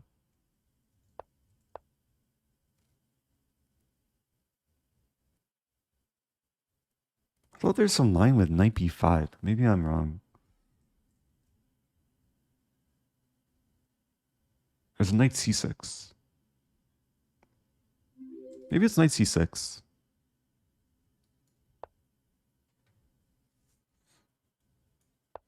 Remember, like, learning about this line in childhood. Knight comes here, trying to deflect the knight away so white can checkmate. And then the line goes g6, queen here, f5, queen d5. And then, I mean, white's threatening to take and mate. So there's queen e7 and then this. I decide to resign a lot less in zero increment blitz. I am amazed at the sheer number of peers that are unable to cover to winning middle game or end game in Rosen, no mercy. Thank you, Frenzili. Resigning a lot less in zero increment blitz. Yeah, a lot of players struggle to convert like winning positions. And it's good practice to like not resign even when things maybe seem hopeless. It does help like improve your resourcefulness and fighting spirit. Also, thank you, Pancake Gremlin. Welcome back. Yeah, so this is a line, like, Engine will say white's better, but black has a lot of counterplay. Very often the knight will get trapped. What did I just do? And this has been played at master level before. First game in 1993. Probably goes further back than that. Please don't put that in a YouTube video. Wait, put this opening or put something else? Yeah, a lot of people are still challenging. Mostly to normal chess. Got one title player here. There's one from position challenge, which I think is just a normal position. So I'll do another random challenge. Playing xdotcom, also known as Twitter. Okay. Good luck to my opponent.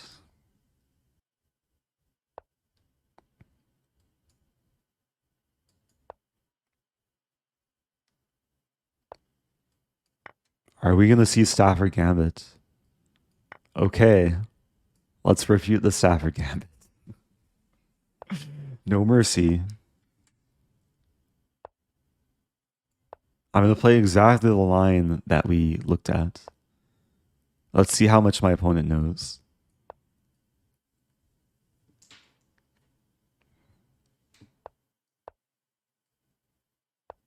Wait a minute. Oh yeah, it's f3. There's a few moves here. There's f3, there's bishop f3. f4 I think is also good. But I'm going into the most critical line. Rook g1. It feels so weird playing this from the white side. But it also feels good knowing that, I mean, having just looked at this a few minutes ago, Engine gives like +4 or 5 in white's favor. Opponent taking time. Still theory.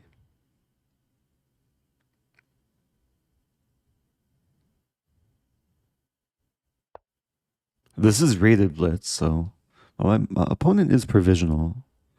It's only played a few games. If I take the bishop, I mean, this is a line that we had just gone into. I'm trying to remember the prep. Queen d4.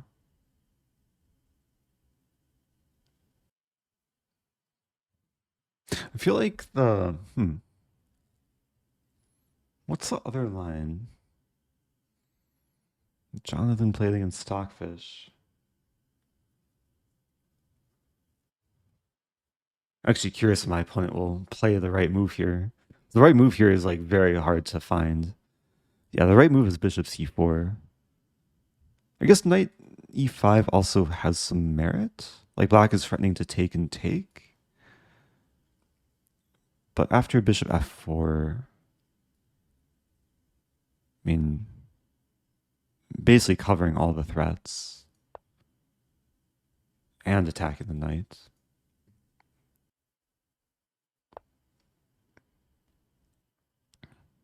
So knight e2. Yeah, this is where I just look to consolidate. Hold on to the extra piece. Maybe I take first.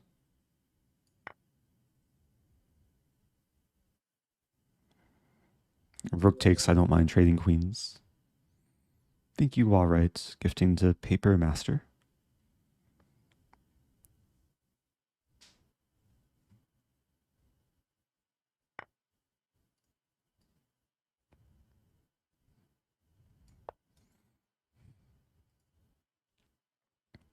So I'm up a knight and a pawn. And f4 likely coming.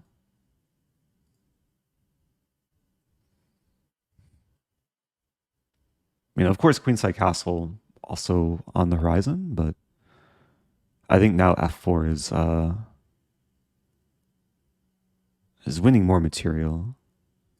As the rook is now trapped. Control h5 with the bishop on e2. I defend c5 with the queen. Knight covers e4.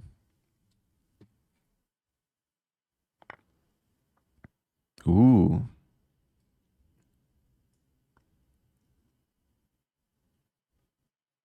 I'm tempted to take this rook. Wait, how crazy do I want to be? Oh, let's take this.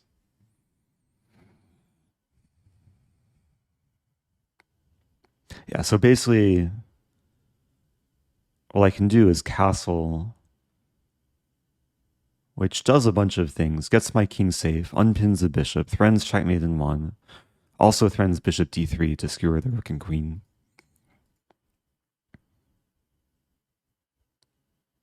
Not to mention, bishop d3 also traps a rook. Or does it? There's rook a4. Almost didn't see rook a4.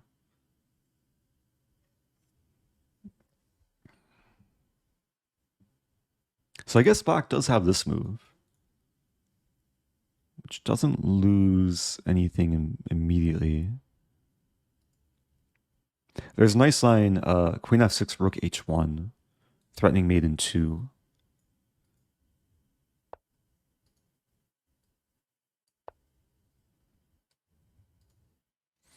No mercy here.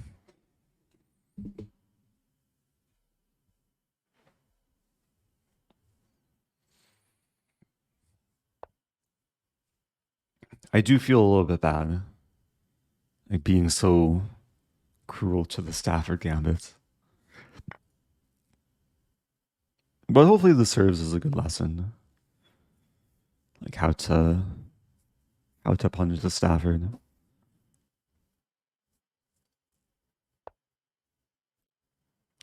It's not over yet.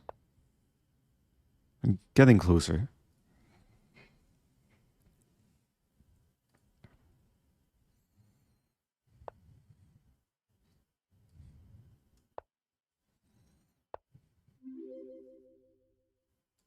"12 months, but a lifetime of wisdom."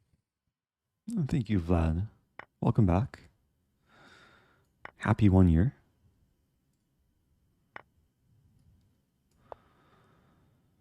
It's still taking work. I'm trying to checkmate efficiently.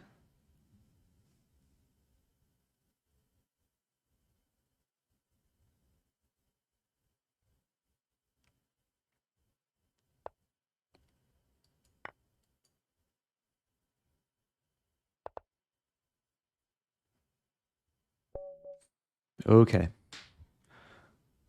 So yeah, I think my opponent was spending time trying to remember the magical line. We played, yeah, 14 moves of prep. Again, engine really likes white here, but the best try is bishop c4, which is a crazy move. Because a queen and bishop can take it. Yeah, the main point, like if the queen takes it, which looks safe, there's knight e5. And if the queen moves back, then already there's rook e2. And black gets a ton of counterplay with rook d8 to follow.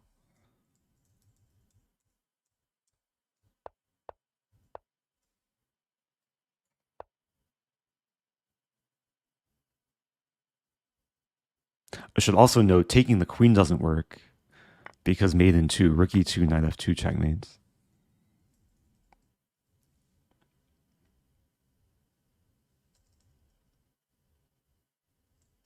Move 20, taking with the king.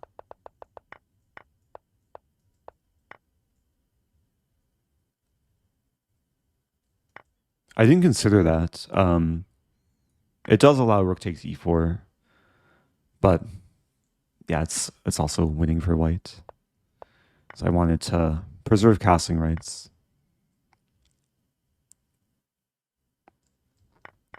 I was tempted to take the other rook and then flex my ability to castle, but there is no logic in this. Like the rook's not getting trapped. So let's do at least one more. I'm getting a little bit hungry. Might have to take out my hunger on my opponents. Playing modern Petrosian. Yeah, we're getting to the point where, I mean, people challenged me a couple hours ago. They might forget, but okay, this opponent is present. Have a queen's pawn.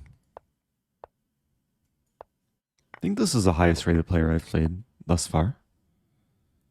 Maybe not the best connection. Play bishop d6.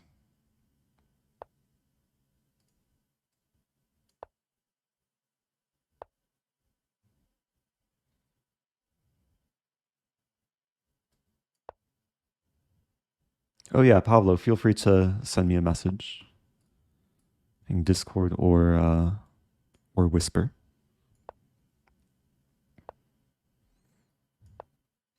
Okay, we're going into a line that's still opening prep.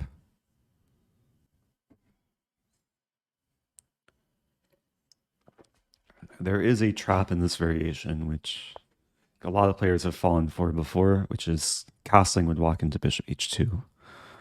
Not happening here, though. Yeah, this is still prep. Opponent might be prepared as well. Yeah, they're prepared. f4 is the best move. I think objectively black is slightly worse, but it's not so bad.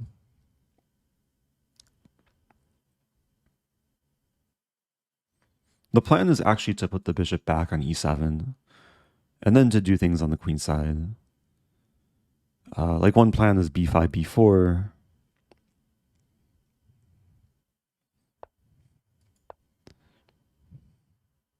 Another idea is to play b6, c5. I think I'm more inclined to play this. Because it's hard for white to stop b4, and then I can trade off my bad bishop for white's good bishop in some cases. Hello, hello. Welcome back to Trevi. Happy 19.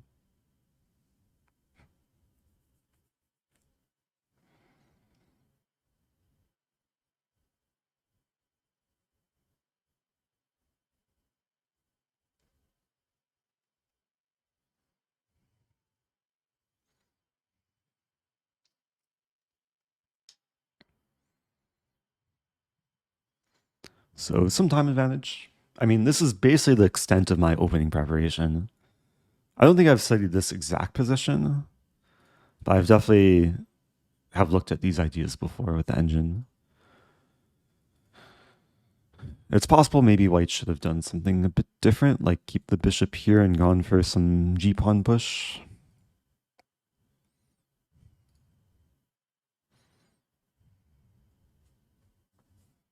it is nice, like, leaving the opening and still having an idea what to do in the middle game.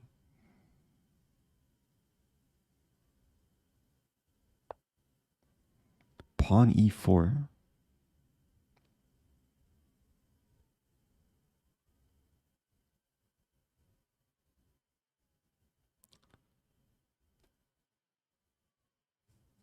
If I play b4, e5,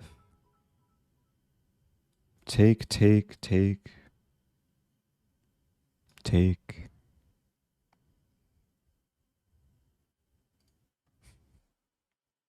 I could also take your first. Man, this Steam's Let's play still this. going. Awesome. It is. That move I didn't see coming.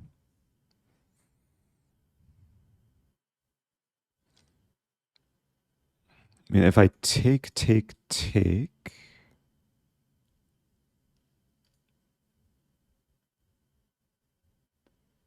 Beat down a pawn in that line. I guess I'd just take here. Keep it simple. Knight still attacked. There's knight b5 now.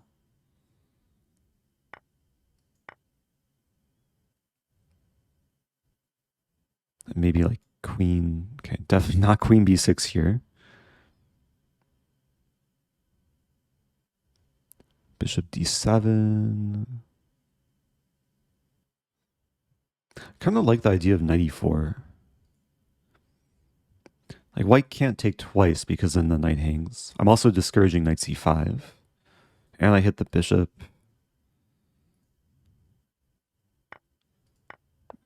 Ooh. If I take, there's knight b6. Very fancy.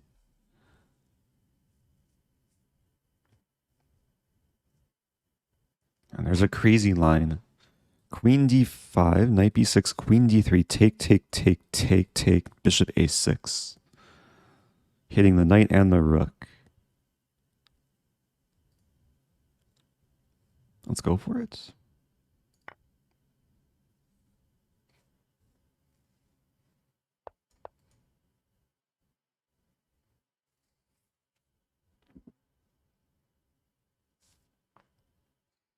This could lead to a lot of trades, but I think I'm winning material. Currently up a pawn. Even though like my rook is hanging. I think this line works. Takes, takes, takes, takes. That move I did not see coming. Wow, that's a strong move. I have bishop bishop a6 to b5. Also e3 in some lines. This is going to get messy. Almost trapping the queen. Thank you, thinker teacher. Appreciate the raid. If you're just joining, this is turning into chaos. Trying to figure out what to do. Maybe I start with e3. That was a bad move. That was a really bad move. I hung both rooks.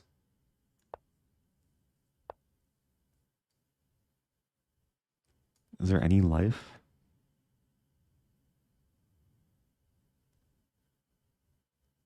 I'm not quite trapping the queen.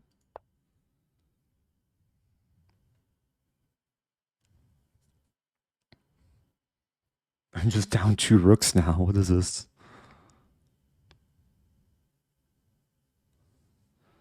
Time's getting low.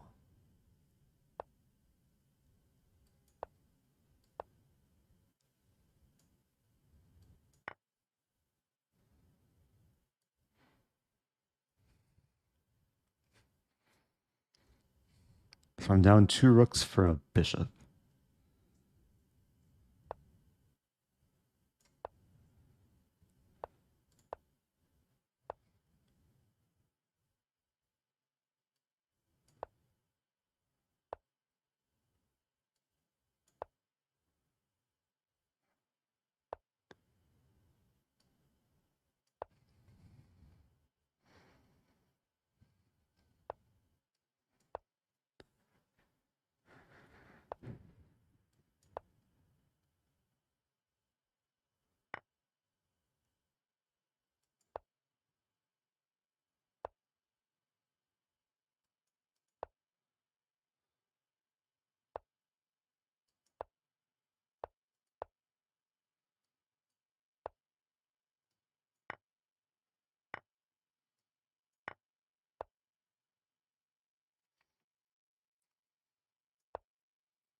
Oops.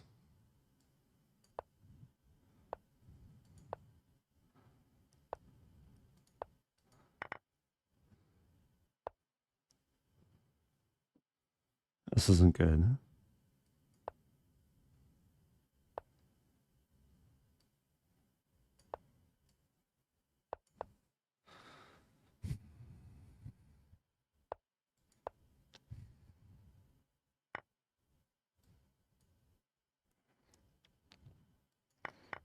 Not too many tricks left.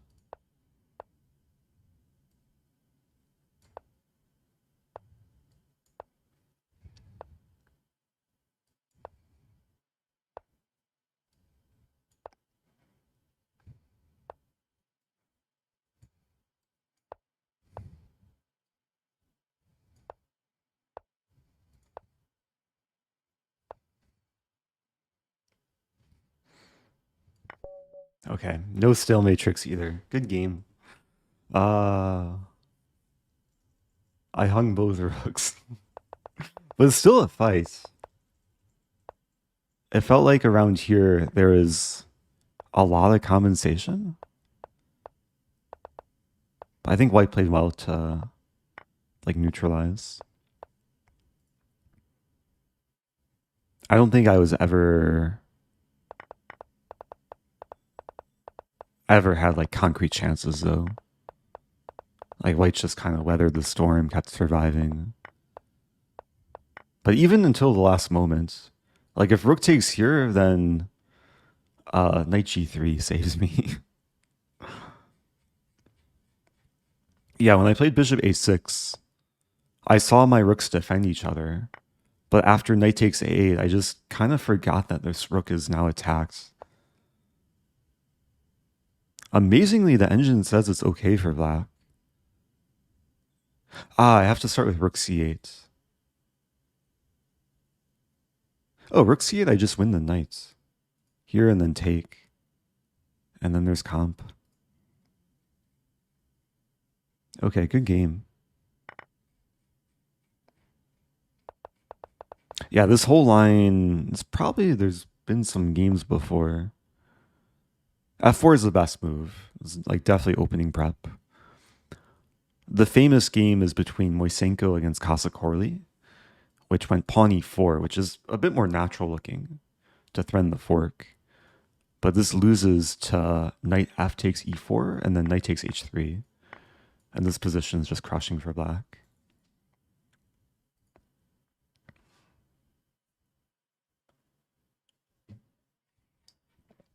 So, do I do one more? I can do one more.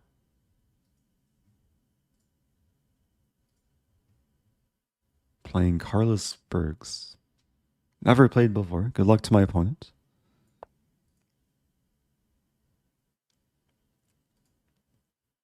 Always one more, yeah.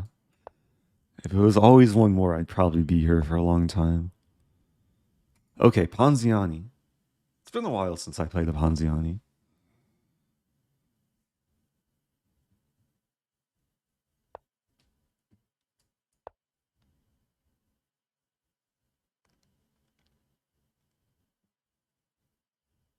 The two main moves here are to take either pawn.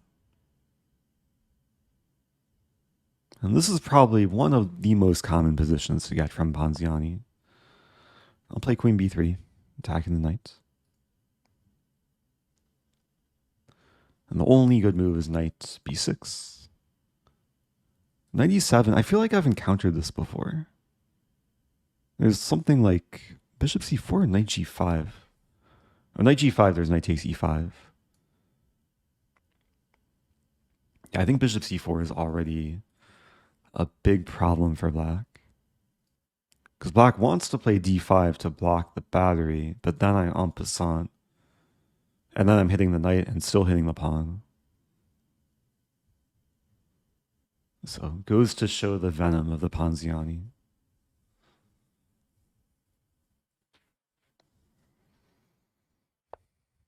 D5 is probably the best move to like not get mated. Like it gives a square for the king. But it's not pretty for black.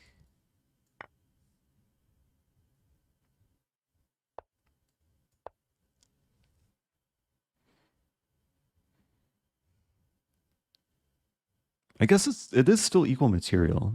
I took away casting rights.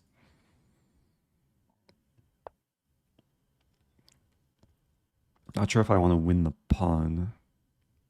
Because rook b8. I think I'll go ahead and take on d4.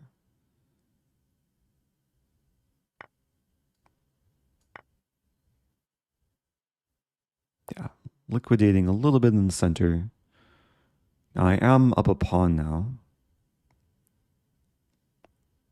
I wouldn't mind if black takes, and that would give a lot of initiative. Give the open d file.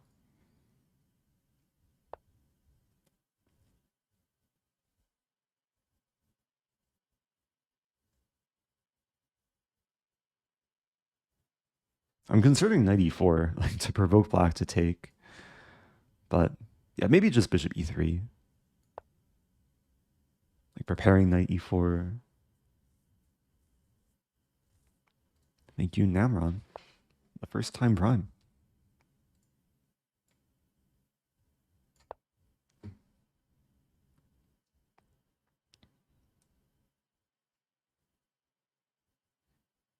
Yeah, I do have the half open c file. Black wants to trade queens. That's very understandable. I might allow the queen trade. There's cases where c7. Yeah, I'll play knight d5. Threatening to take on c7. If queen takes b3, I can play the in-between move. Rather than recapturing right away, I take on c7. Win the pawn and then recapture.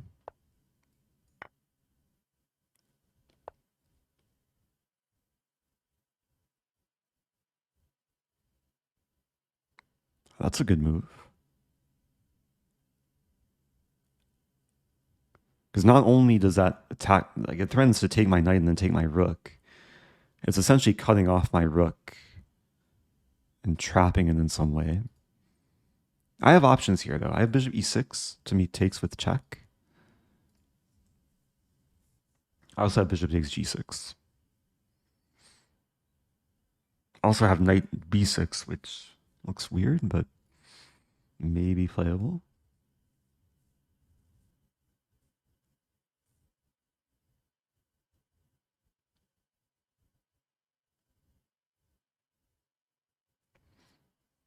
I'm a little bit confused, like just looking at this position. I'm going to go with this. If I get the bishop here, then it should be okay. Because if I lose a knight, I can win it back with a discover check.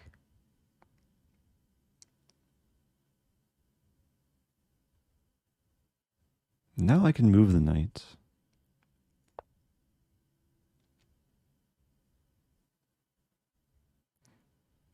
I just moved the knight to a square that was hanging. Opponent doesn't take it, though. That's a sign I'm getting a little bit tired.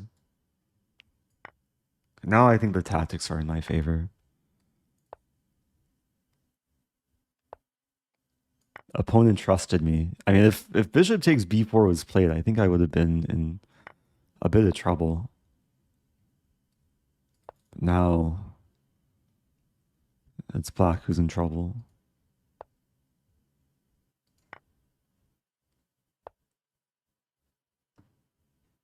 I do see, okay, I do see these diagonals. I'm looking for mates.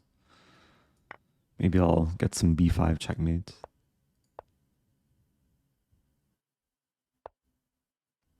Or maybe not.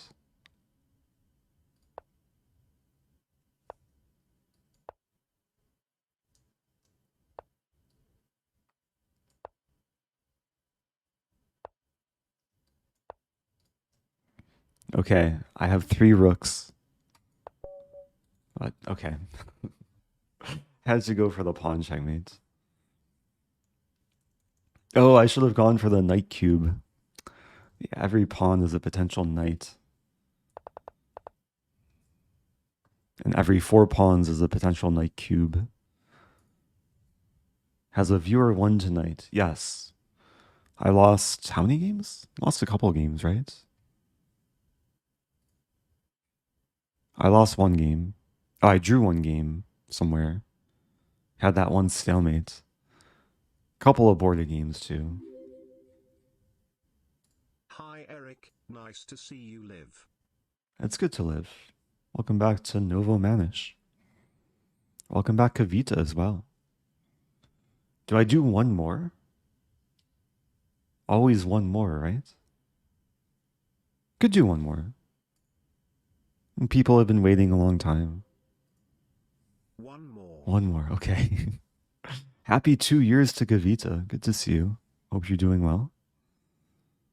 Playing 652. Rated 1528 question mark.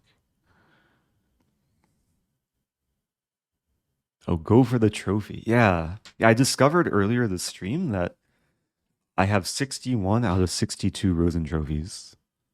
And the one that I'm missing is like the hardest to get.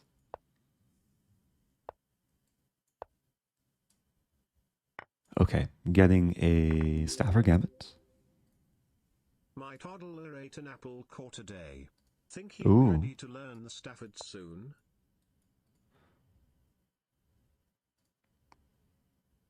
I mean, eating an apple core sounds slightly dubious. So, I mean, then it's maybe fitting to learn the Stafford. That's a sign of readiness.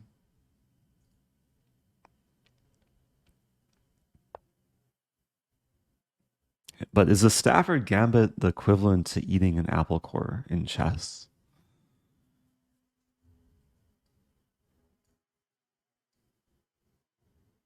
A Stafford a day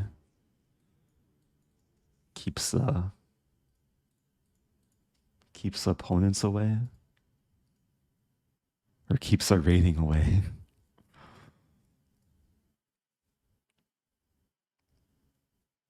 Anyway, this is a fun line.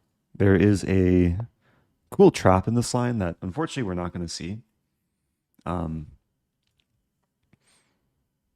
have a vague memory, like the first time I played the Stafford against Hikaru played exactly this move in exactly that position. And then I wasn't sure whether to take with knight or queen. I think I'll take with knight here. I could be wrong, but we had some similar line.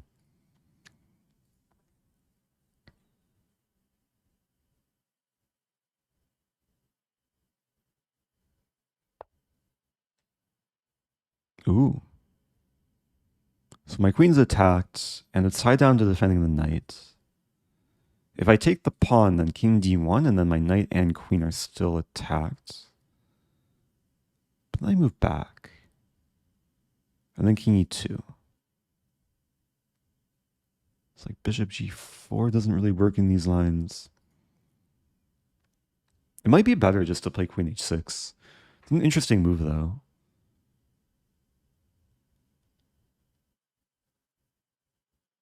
Yeah, I think I'd rather just keep all the pressure.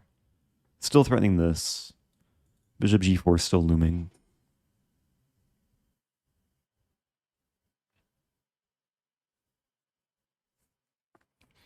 Yeah, we have had the fair share of Stafford Gambits today. And this one's looking nice.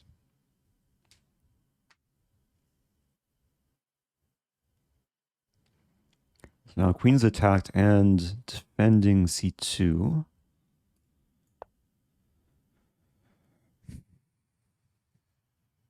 I'm just trying to apply more pressure. Okay, now I can take the pawn. King's tied down to defending the queen.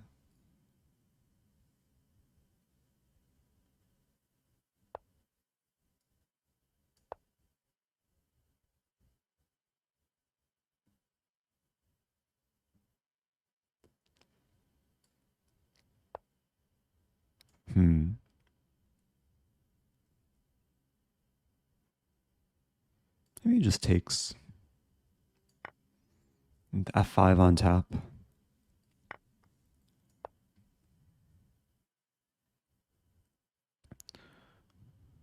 I was going to say the nice thing about having a knight here is white can't castle either way. But now that the king has moved a few times, yeah, white can't castle for the rest of time.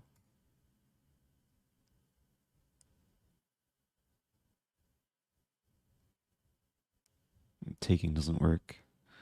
So let's check.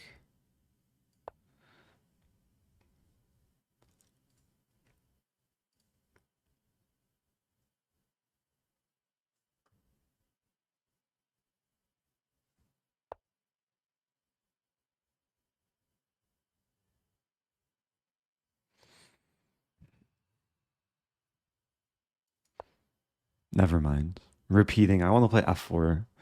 Cement the knight.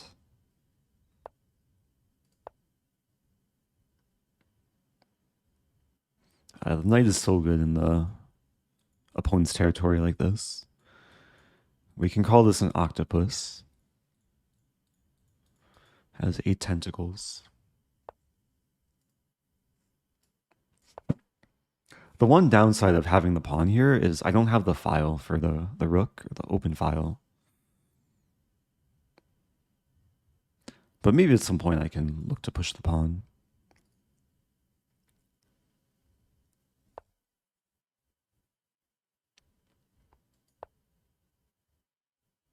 Or the pawn will come to e3. And this is double check. And now rook f2. I don't think we're getting a knight cube mate this game. But you never know. Yeah, so the queen still defends. This queen is almost trapped. It does have one, I guess 2 safe squares.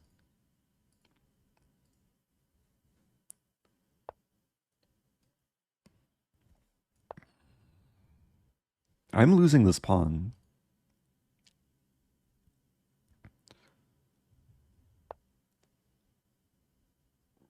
All right, let's double up.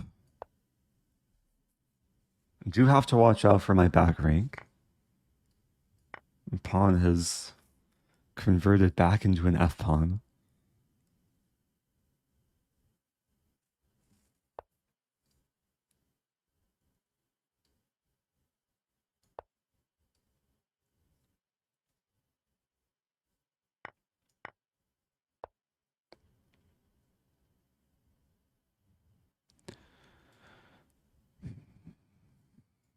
This is scary because I have to make sure the queen can't like checkmate me, but it's not quite on the right square.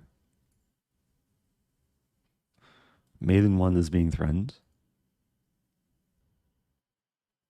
I wonder what the most captures a pawn has had in a high-rated chess game. A single pawn can theoretically, what, have 6 captures? 1, 2, 3, 4, 5, 6 before it promotes.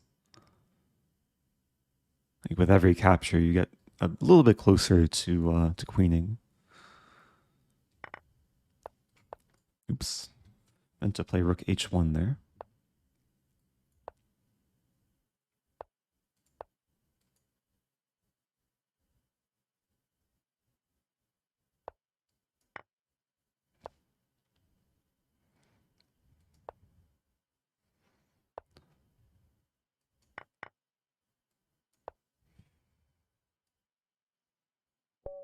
Okay.